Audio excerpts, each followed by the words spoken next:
Friends, என்னோட ரொம்ப நாள் பக்கெட் லிஸ்ட் இன்னைக்கு நிறைவேற போது. நான் தான் அவங்க பக்கத்து வீட்டு பொண்ணு. கர்டாஸ்லாரம் சீரீஸ்ல காதர் மெலிசாவுடைய காதல் கதை தான் இது. ஃபுல் மூவி வெர்ஷனா உங்களுக்கு கொடுக்கறதுக்காக காத்திருக்கேன்.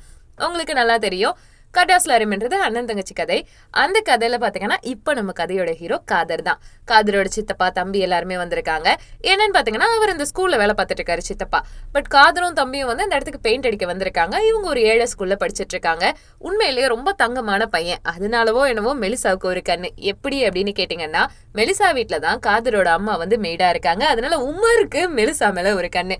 பட் இது எல்லாமே ஒரு மாதிரி ட்ரையாங்குலரா தான் போயிட்டு இருக்கோம். உமர் மெலிசாவை சைட் அடிச்ச உடனே, மோனே உமரே நமக்கு செட் ஆகாது அப்படின்ட்டு காதர் பொலைட்டா சொல்லிக்கிட்டு இருக்கான். பட் இவங்களோட ஃபேமிலி பணக்கார ஃபேமிலிங்க. மெலிசா வீட்டுல இருக்கவங்க நினைச்சா என்ன வேணாலும் பண்ணலாம். பட் காதர் ஃபேமிலி அப்படி கிடையாது. திடீர்னுட்டு உமருக்கு கால் பண்ணிட்டு அப்பா என்ன சொல்றாருன்னா, தம்பிங்களா ஹாஸ்பிட்டலுக்கு வாங்க, ஒரு எமர்ஜென்சி அப்படின்னு சொல்ல, உடனே என்ன நடக்குதுன்னா, காதர் கிட்ட வேகமா அந்த விஷயத்த ஷேர் பண்றான் உமர். ஹாஸ்பிட்டல் போலான்னு பார்த்தா அவங்க அம்மா சீரியஸான கட்டத்துல இருக்காங்க.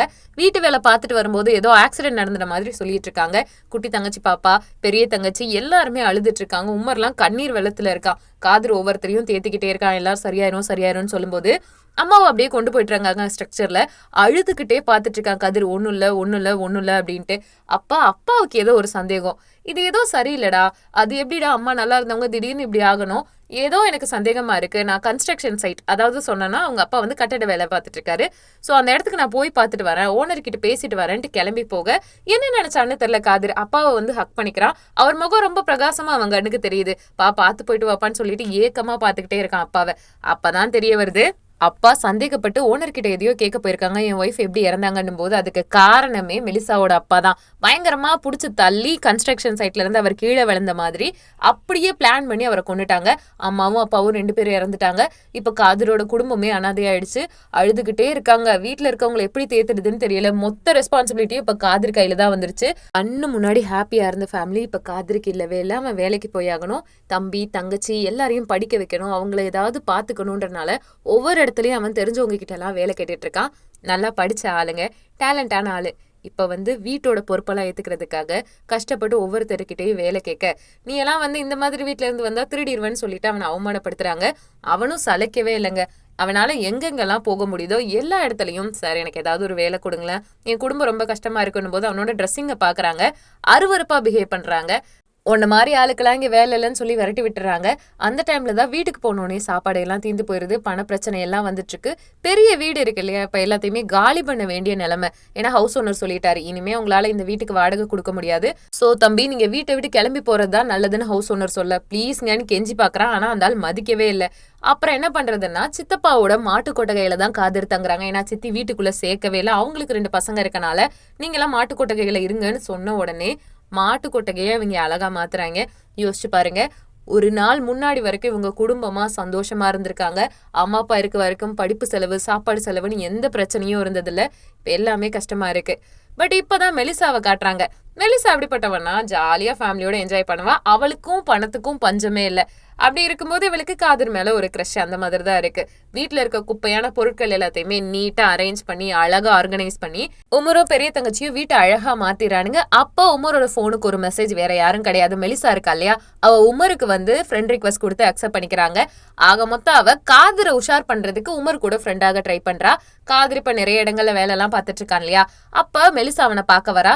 நான் தான் மெலிசான்னு இன்டர்வியூ கொடுத்துட்டு இருக்கா. ஆனா காதருக்கு இன்ட்ரெஸ்டே இல்லை.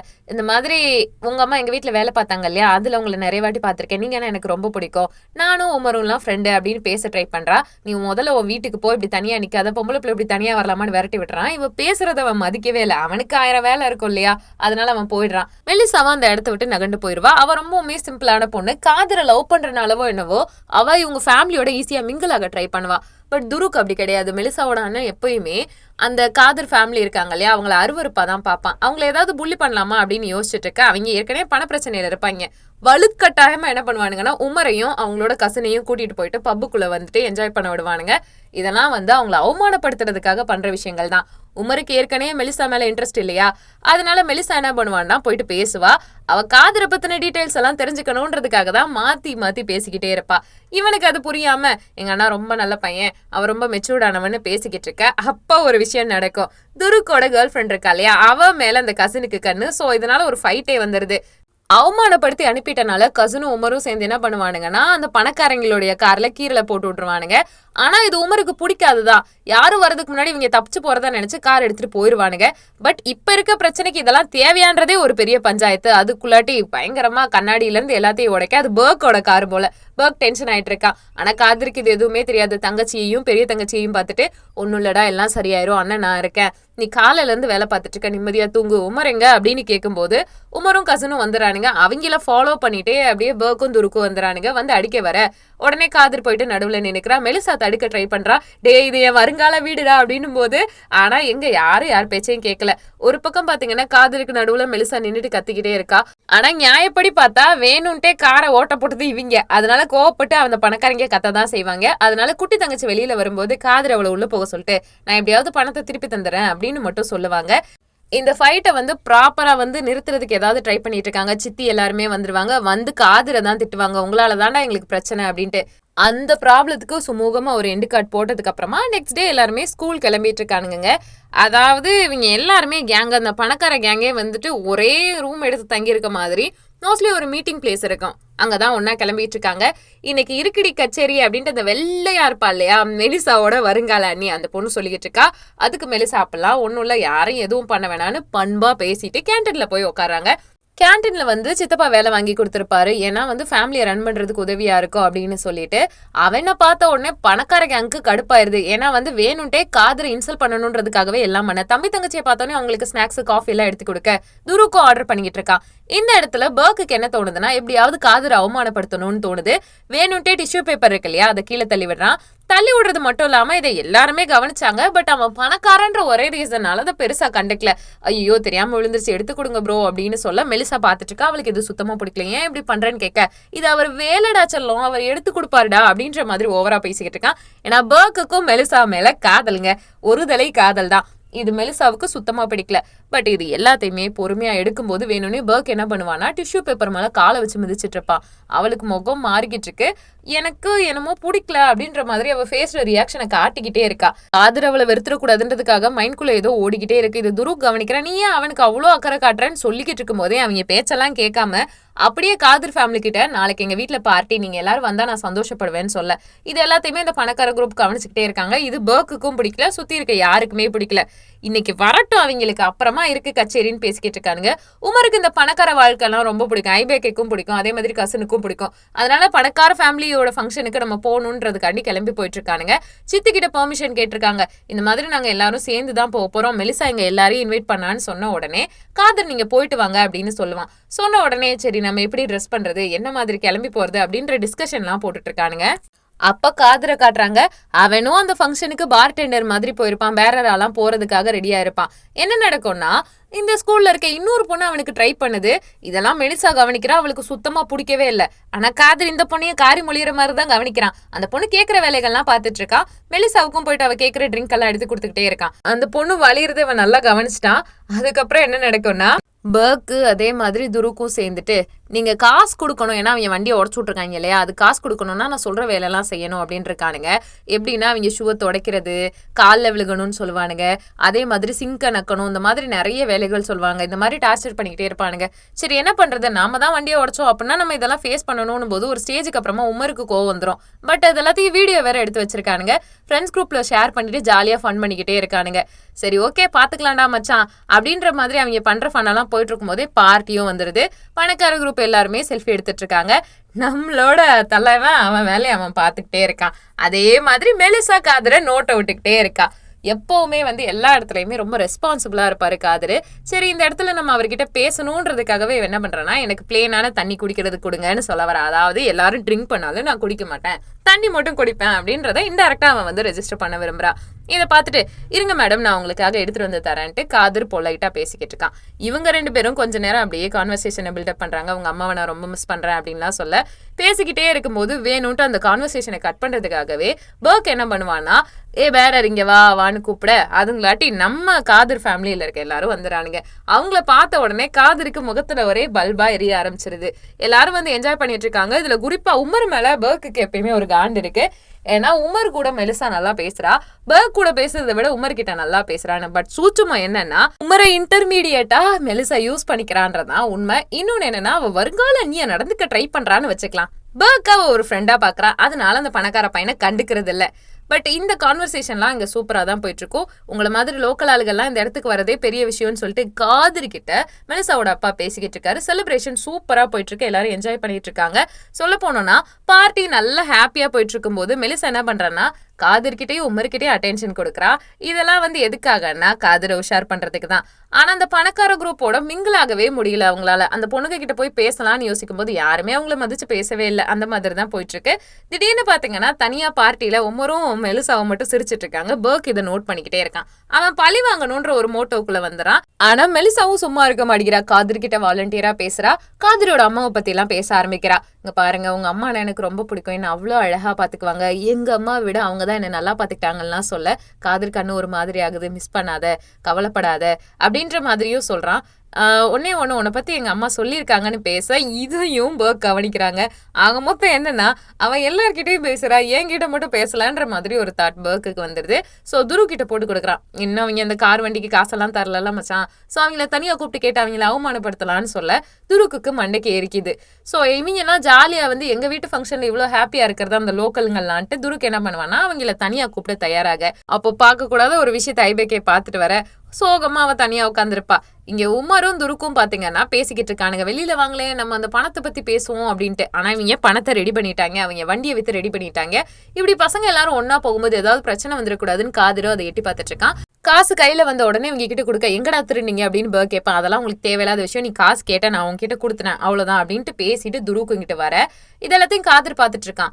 அப்பதான் இவங்க வண்டியை வித்தது, இந்த மாதிரி பிரச்சனை பண்ணது, அவங்கள அவமானப்படுத்தினது எல்லாத்தையுமே காதரி கிட்ட சொல்ல என் வீட்டு பிள்ளைகளையா நீ இப்படி பண்ணிட்ட அப்படின்ட்டு கோவத்துல இவ்வளவு விஷயம் பண்ணிட்டு ஏன்டா அண்ணா கிட்ட சொல்லாம இருக்குன்னு சொல்லிட்டு கோவத்துல போயிட்டு துருக்கு அடி அடின்னு அடிச்சு நகர்த்திட்டு இருக்கான்.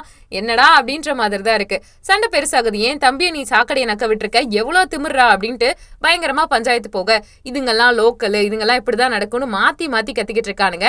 அப்போ துருக்கோட அப்பாவும் பேச வர இது எல்லாத்தையும் பார்த்த உடனே துருக்கோட அப்பா பேச அவங்க ஃபேமிலி பயங்கர இன்சல்ட் ஆயிட்டே இருக்கு இல்லையா. இதை பார்த்த உடனே நம்ம எல்லாரும் முதல்ல கிளம்பலாம் அப்படின்னு சொல்லிக்கிட்டு இருக்காங்க. ஐபேக்கு கோவம் வந்துருது. உன் குடும்பம் பெரிய சரியான குடும்பமா அப்படின்ட்டு, நீங்க இப்ப அந்த வெள்ளச்சியோட அம்மாவோட நீங்க தனியா என்ன பண்ணிட்டு இருந்தீங்கன்னு நான் பார்த்தேன் அப்படின்ட்டு சொல்லிடுறா எல்லா முன்னாடியும். சொன்ன உடனே துருக்கோட அம்மாவோட மூஞ்சியே வேற மாதிரி மாறிடுது. உங்க வீட்டுக்கார முதல்ல ஒழுங்கா வழங்குங்க, அவர் எங்கெங்கயோ போயிட்டு இருக்காருன்னு சொல்லிக்கிட்டு இருக்கானுங்க. இப்படியே இந்த இடத்த விட்டு இவங்க எல்லாருமே டென்ஷன் ஆயிட்டு போறானுங்க. முதல்ல தகுதி என்னன்றது நீங்க பாருங்க, அப்புறம் நாங்க எப்படிப்பட்டவங்க, நாங்க என்ன தகுதியில இருக்கவங்கன்னு நீங்க எங்களை பேசலாம்னு சொல்ல எல்லாருமே வாயடிச்சு போயிட்டு தலை குனிஞ்சு நின்றுட்டு இருக்காங்க. அப்படியே அந்த நாள் கிடக்குது. காதர் என்ன யோசிக்கிறானோ தெரியல. சண்டேல காதர் கையில போட்டிருந்த கருப்பு கயிறு கீழே விழுந்திருக்கும். அதை எடுத்து மெலிசா அவ கையில கட்டிக்குவா. அவளுக்கு ரொம்ப வருஷமாவே அவனை பிடிக்கும் போலங்க. அது ஏன் எதுக்குன்னா தெரியல. ரொம்ப அவனை ஃபீல் பண்ணி யோசிச்சுட்டு இருக்கா. பட் காதர் மனசுல வேற ஒரு விஷயம் தான். அம்மா அப்பா இல்லாதப்ப எப்படி இருக்கு நம்ம உலகம், அவங்க இருக்கும்போது எவ்வளவு சந்தோஷமா இருந்தோம், அவங்க இறந்து போன மெமரிஸ் எல்லாம் அவன் மைண்ட்குள்ளேயே ஓடிட்டு இருக்கு. சரி நம்ம பல்ல கடிச்சிட்டு வேலைக்கு போயிடலான்ட்டு அவன் எப்பயும் போல கேன்டீனுக்கு வந்துருவான். எப்பயும் போல ஒர்க் பண்ண, நேத்து நடந்த விஷயத்துக்கு சாரி, நீங்க டென்ஷன் ஆனதுல தப்பே இல்லை அப்படின்ற மாதிரி மெலிசா பேசுவா. நம்ம ஃப்ரெண்ட்ஸ் தானே அப்படின்னு கேட்க, ஃப்ரெண்ட்ஸ் தாமா அப்படின்னு சொல்லும் போதே அவ ஐயோட ஐ கனெக்ட் ஆகும் போதே அவனால அந்த டெம்பரை கண்ட்ரோல் பண்ண முடியல.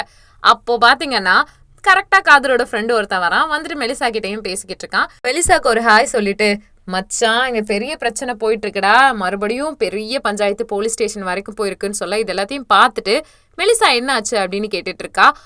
மொத்தம் என்னன்னா மறுபடியும் உமர்னால அதுக்கப்புறம் இவனால ஒரு பிரச்சனை வந்திருக்கும் போலீஸ் ஸ்டேஷன் வரைக்கும். அந்த இஷ்யூக்கு காதரி கேட்கவும் போயிருப்பான். அதனால நிறைய தகராறுகள்லாம் போயிட்டு இருக்கு. அதனால அவன் சோகமா இருக்கிறது இவளுக்கு தெரிய வருது. என்னால அவங்களுக்கு ஹெல்ப் பண்ண முடியுமா அப்படின்ட்டு இவங்க பேசுறது எல்லாத்தையுமே பக்கத்துலயே உட்காந்து கேட்டுட்டு அப்சர்வ் பண்ணிட்டு மெலிசா கேட்கறா. இங்க பாருமா, இது உன்னோட வேலை கிடையாது, நான் பாத்துக்கிறேன், நீ என் மேல அக்கறையா இருக்கியா என்னெல்லாம் தெரியல, பட் இது உனக்கு தேவையில்லாத வேலைன்ற மாதிரி சொல்ல. திருப்பி என்ன ஆச்சுன்னு சொல்லுங்க போது உனக்கு தெரியாத விஷயமா அது, நம்ம அப்புறமா பாத்துக்கலான்ற மாதிரியே பேசிக்கிட்டு இருக்கானுங்க. இந்த ஃப்ரெண்டு எப்படியாவது காதரோட நிலைமையை இன்டைரக்டா அவகிட்ட சொல்லி புரிய வைக்கலாம் அப்படின்ற லெவலுக்கு போயிருக்க. அதுக்கப்புறம் என்ன நடக்கும்னா மெலிசா எப்படியாவது நம்மளால முடிஞ்ச உதவியை காதருக்கு பண்ணணும் அப்படின்னு யோசிச்சுட்டு இருக்கா. தம்பி தங்கச்சிங்க எல்லாருமே கிளாஸ் ரூமுக்கு வந்துட்டானுங்க. அது மட்டும் இல்லாம இவங்க நெக்ஸ்ட் நமக்கு என்னதான் நடக்க போகுது அப்படின்னு பேசிக்கிட்டு இருக்கும் போதே ஒரு பஞ்சாயத்து. அதாவது இந்த இஷ்யூல போயிட்டு காதர் பேச போகும்போது அவனை ஷூட் பண்ணிடுவாங்க. ஸோ அவனை ஹாஸ்பிட்டலுக்கு எல்லாருமே தூக்கிட்டு போவாங்க. பயங்கர சீரியஸா உடம்பு ஃபுல்லும் ரத்தத்தோட போயிட்டு இருப்பான். போறது மட்டும் இல்லாம சீக்கிரமா அவனை எங்கேயாவது கொண்டு போங்கன்னு சொல்ல. அப்ப என்ன நடக்கும்னா, அதாவது இந்த வெள்ளச்சி இருக்கா இல்லையா, அவ வந்து ஐபேக்கைய ஒரு ரூம்ல பூட்டி விட்டு போயிருப்பா. பட் பூட்டி விட்டவ அதுக்கப்புறமா அவங்க அம்மா உண்மையிலேயே தப்பானவங்கன்னு ரியலைஸ் பண்ணிட்டு அந்த கதவை திறந்துட்டு எங்க அம்மாவை நான் அப்படி பார்த்துட்டேன் அப்படின்றத சொல்லிட்டு அவ அழுதுகிட்டே போறா. ஐபேக்க தனியாக கிளம்பி வந்துட்டு இருக்கா. ஃபேமிலி கிட்ட ஃபோன் பண்ணிட்டு இந்த மாதிரி நான் மாட்டிக்கிட்டேன், நான் சீக்கிரம் வரேன் அப்படின்னு சொல்லிட்டு. அப்பதான் காதர் சீரியஸா இருக்காங்கன்னு சொல்லிட்டு இருக்காங்க. புல்லட் எல்லாம் அவருக்கு எடுத்துட்டு இருக்காங்க. ரொம்ப சீரியஸான கட்டத்துல அவர் இருக்காரு. அவரோட அப்படியே பிளாஷ்பேக் உள்ள உமர் எல்லாருமே ஃபீல் பண்ணிட்டு இருக்காங்க. யாரோ ஒருத்தன் தான் அந்த மாதிரி தப்பான வேலையை பார்த்துட்டான்னு சொல்லும்போது திடீர்னு மெலிசாவுக்கு ஒரு கால் வருது. வேற யாரும் பண்ண கிடையாது, அந்த ஃப்ரெண்ட் இருக்கான் இல்லையா, அவன் தான் பண்ணிருப்பான். அந்த மாதிரி காதர் ஹாஸ்பிட்டல்ல சீரியஸா இருக்கான்னு சொல்ல அவளால தாங்கிக்கவே முடியல. என்னாச்சு அப்படின்னு தேடி வந்துட்டு இருக்க. இப்ப வந்து கிரிட்டிக்கல் ஸ்டேட்ல இருக்கா. ஏன்னா புல்லட்லாம் பட்டிருக்கு இல்லையா, அவ ரொம்பவுமே சுயநினைவு இல்லாத கட்டத்துல இருக்கனால ஒரு இமேஜினரி வேர்ல்டுக்குள்ள அப்படியே காதரோட மனசு போன மாதிரி இருக்கு. பாத்தீங்கன்னா காதரோட அம்மாவும் அப்பாவும் இருக்காங்க. அம்மா அப்பா நில்லுங்க, என்னை விட்டு போகாதீங்க, நான் அவங்க கூட வரேன் அப்படின்னு சொல்லிட்டு இருக்கா. அவங்க அம்மா ஹக் பண்ணிக்கிற மாதிரி காட்டுறாங்க. நான் ரொம்ப கஷ்டப்படுறேம்மா, நான் நீங்க இருக்கும்போது இந்த கஷ்டத்தெல்லாம் பார்த்ததில்ல, என்னை விட்டு போயிடாதீங்க, நீங்க எனக்கு வேணும் அப்படின்னு சொல்ல, மகனே நீ எனக்கு இப்போதைக்கு வேணாண்டா, தயவு செஞ்சு நீ போயிரு, நீ எங்க கூட இருக்கக்கூடாது, நம்ம தம்பி தங்கச்சிகளோட இருக்கணும், வந்துரு வந்துரு, எந்திரிச்சிரு எந்திரிச்சிருன்னு சொல்லிக்கிட்டே இருக்காங்க. சொல்ல சொல்ல சொல்ல சொல்ல அவனோட பல்ஸ் எல்லாமே நார்மல் ஆகுற மாதிரி இருக்கு. அவனும் சீரியஸான கட்டத்துல இருந்து அடுத்து சரியாயிருவான்னு பாக்குறதுக்குள்ளாட்டி மெலிசா வேகமா ஓடி வந்து உமர் கிட்ட கேட்பா அவங்க அண்ணனுக்கு என்னாச்சுன்னு. இதை ஏசியவும் கவனிச்சிட்டு இருக்காங்க, ஐபேக்கையும் கவனிச்சிட்டு இருக்காங்க. உமரால பேச முடியல. அப்ப ஃப்ரெண்டு தான் சொல்றான், முகமதுன்னு ஒரு ஆள் இருக்கான், அவன் தான் அந்த வேலையை பார்த்தான், எந்த தப்பும் பண்ணாம அவன் இப்படிதான் பண்ணான் அப்படின்னு சொல்ல, முகமதுக்காக நான் கேஸ் கொடுக்குறேன்னு சொல்லிட்டு மெலிசா பேசுறதுக்கு தயாரா இருப்பா. ஏன்னா அவளை பொறுத்த வரைக்கும் எப்படியாவது சரி பண்ணணும் அப்படின்றதுக்காக தான். அப்ப டாக்டர் வந்து சொல்லுவாங்க, அந்த பையன் பொலஸ்டாரு எல்லாம் சரியாயிடுச்சுன்னு சொல்ல மெலிசாவுக்கு அப்பதான் மைண்ட் ரிலாக்ஸ் ஆயிருக்கு. சுத்தி இருக்க எல்லாருமே காதர் கண்ணு முழிச்சிருவானா, அவ்வளோ புல்லட்ஸ் தாங்கி இருக்கானே அப்படின்ற ஒரு தாட்ல தான் இருந்துட்டு இருக்காங்க. மெலிசாவை பெருசா யாருமே கண்டுக்கல. ரீசன் என்னன்னா, யாருக்குமே தெரியாது காதரை மெலிசா லவ் பண்றா ஒன் சைடா அப்படின்ட்டு. ஃபேமிலி மெம்பர்ஸ்லாம் இருக்கும்போது கரெக்டாக காதர் கண்ணு முழிக்கும் போது பார்த்தீங்கன்னா மெலிசா அந்த இடத்த விட்டு போயிடுவா. அது மட்டும் இல்லாமல் அவன் மனசுக்குள்ள ஒரே பதட்டமாக இருக்கும். மனசே சரியில்லை மெலிசாவுக்கு. அவள் லவ்வை பற்றி சொல்கிறதா இல்லை இந்த ஃபீலிங்ஸை பற்றி சொல்கிறதான்னு தெரியாமல் வந்துட்டு இருக்கும்போது துரு கேட்குறான், என்ன குரூப் ஸ்டடிலாம் முடிஞ்சிருச்சாங்க? இல்லை நான் ஹாஸ்பிட்டலுக்கு போயிருந்தேன், உமரோட அண்ணா இருக்கார் இல்லையா, அவருக்கு கன் ஷாட் அப்படிங்க, இப்போ பரவாயில்லையா அவனு கேட்க, பரவாயில்ல அப்படின்னு சொல்லிட்டு இருக்கும்போது, சரி விட எதுக்கும் ஃபீல் பண்ணாத, உன் ஃப்ரெண்டோட பிரதருக்கு சரியாயிரும் அப்படின்னு துருக்கு ஆறுதல் சொல்கிறான். இங்கே ஹாஸ்பிட்டலில் காட்டுறாங்கங்க, பயங்கரமாக வந்துட்டு படுத்த படுக்கையாக இருக்கக்கூடிய காதரை பார்த்து உமர் எப்படின்னா இருக்கன்னு கேட்டா, நீ முதல்ல டயர்டாக இருக்க, சாப்பிட்டியான்னு கேட்குறாங்க. ஏன்னா எல்லாருமே வீட்டுக்கு போயிடுவாங்க, தம்பி மட்டும்தான் இருந்துட்டு இருப்பான். ஏன்டா அப்படி பண்ற, நமக்கு மட்டும் ஏன்டா அப்படி எல்லாம் கெட்டதா நடக்குதுன்னு புலம்பிக்கிட்டு இருக்காங்க. நெக்ஸ்ட் டே ஸ்கூலுக்கு மெலிசா வரும்போது ரெஸ்ட் ரூம் போயிருப்பா. போகும்போது ஐபேக்கே அவ கையை நோட் பண்ணிட்டு கேட்பா, இது அண்ணனோட கயிறு தானே அப்படின்னு போது, நான் ஒரு வாட்டி எடுத்து வச்சிட்டேன், அவரை ஒன் சைடா லவ் பண்றேன், யார்கிட்டயும் சொல்லிடாதன்னு சொல்ல, ஐபேக்கேக்கு என்னன்னா பாவமா இருக்கும். ஏன்னா பர்க்கு வந்து ஹச்டாக் மாதிரி அவ பின்னாடி சுத்துறான். ஒமரு பாத்தீங்கன்னா எப்பா பாரு வாட்ச்மேன் மாதிரி அவ கூடவே இருக்கான். இப்படி ரெண்டு பசங்களும் இருக்கும்போது மெலிசா மனசுல வேற ஒருத்தன் தானே இருக்கு அப்படின்ட்டு ஐபேக்கே அவன் மனசுக்குள்ளேயே புலம்பிக்கிட்டு இருக்கா. பட் இந்த உண்மையை சொன்னா எவனுமே ஏத்துக்க மாட்டாங்க. பாவம் அவங்க லவ் போதையில இருக்கானுங்க. அதே மாதிரிதான் மெலிசாவும் காதரை உஷார் பண்ணிடலான்னு அவனை பார்க்க வர. உடம்பு எப்படி இருக்கு, இப்ப பரவாயில்லையா, நான் உங்களை அன்னைக்கு பார்க்க வந்தேன், நீங்க படுத்த படுக்கையா இருந்திருந்தீங்க, நான் உங்க கண்ணு முழிக்கிற வரைக்கும் வெயிட் பண்ணேன், எனக்கு நீங்க சரியாயிட்டீங்களா இல்லையான்னு பார்க்கணும்னு ஒரே பதட்டமா இருந்துச்சு, அதான் பார்க்க வந்துட்டேன்னு சொல்ல அவளுக்கு டீ போட்டு கொடுக்குறான். டீ போட்டு கொடுத்தோடனே ரொம்ப நேரமா அவ பேச ட்ரை பண்ணிக்கிட்டே இருக்கா. உங்க அம்மானா எனக்கு ரொம்ப பிடிக்கும், நீங்கன்னா எனக்கு ரொம்ப பிடிக்கும், உங்களை பாக்குறதுக்காக நான் சின்ன வயசுல இருந்தே அடிக்கடி ஓரத்துல இருந்தெல்லாம் வெயிட் பண்ணி உங்க வீட்டுக்குலாம் வந்திருக்கேன்னு சொல்ல, இதை பத்திலாம் பேச வேணாம், அதெல்லாம் சின்ன வயசு, இப்ப நீயும் வளர்ந்தாச்சு நானும் வளர்ந்தாச்சுன்னு கத்த ஆரம்பிச்சிடறான். அவன் கத்துற உடனே நீ என்னை பார்க்க வரலன்னா நான் செத்தெல்லாம் போயிருக்க மாட்டேன்ட்டு ஒரு மாதிரி டென்ஷன் ஆகிட்டு பேச ஆரம்பிச்சிருமா. இவளால கண்ட்ரோல் பண்ண முடியல, அழுக ஆரம்பிச்சிடா.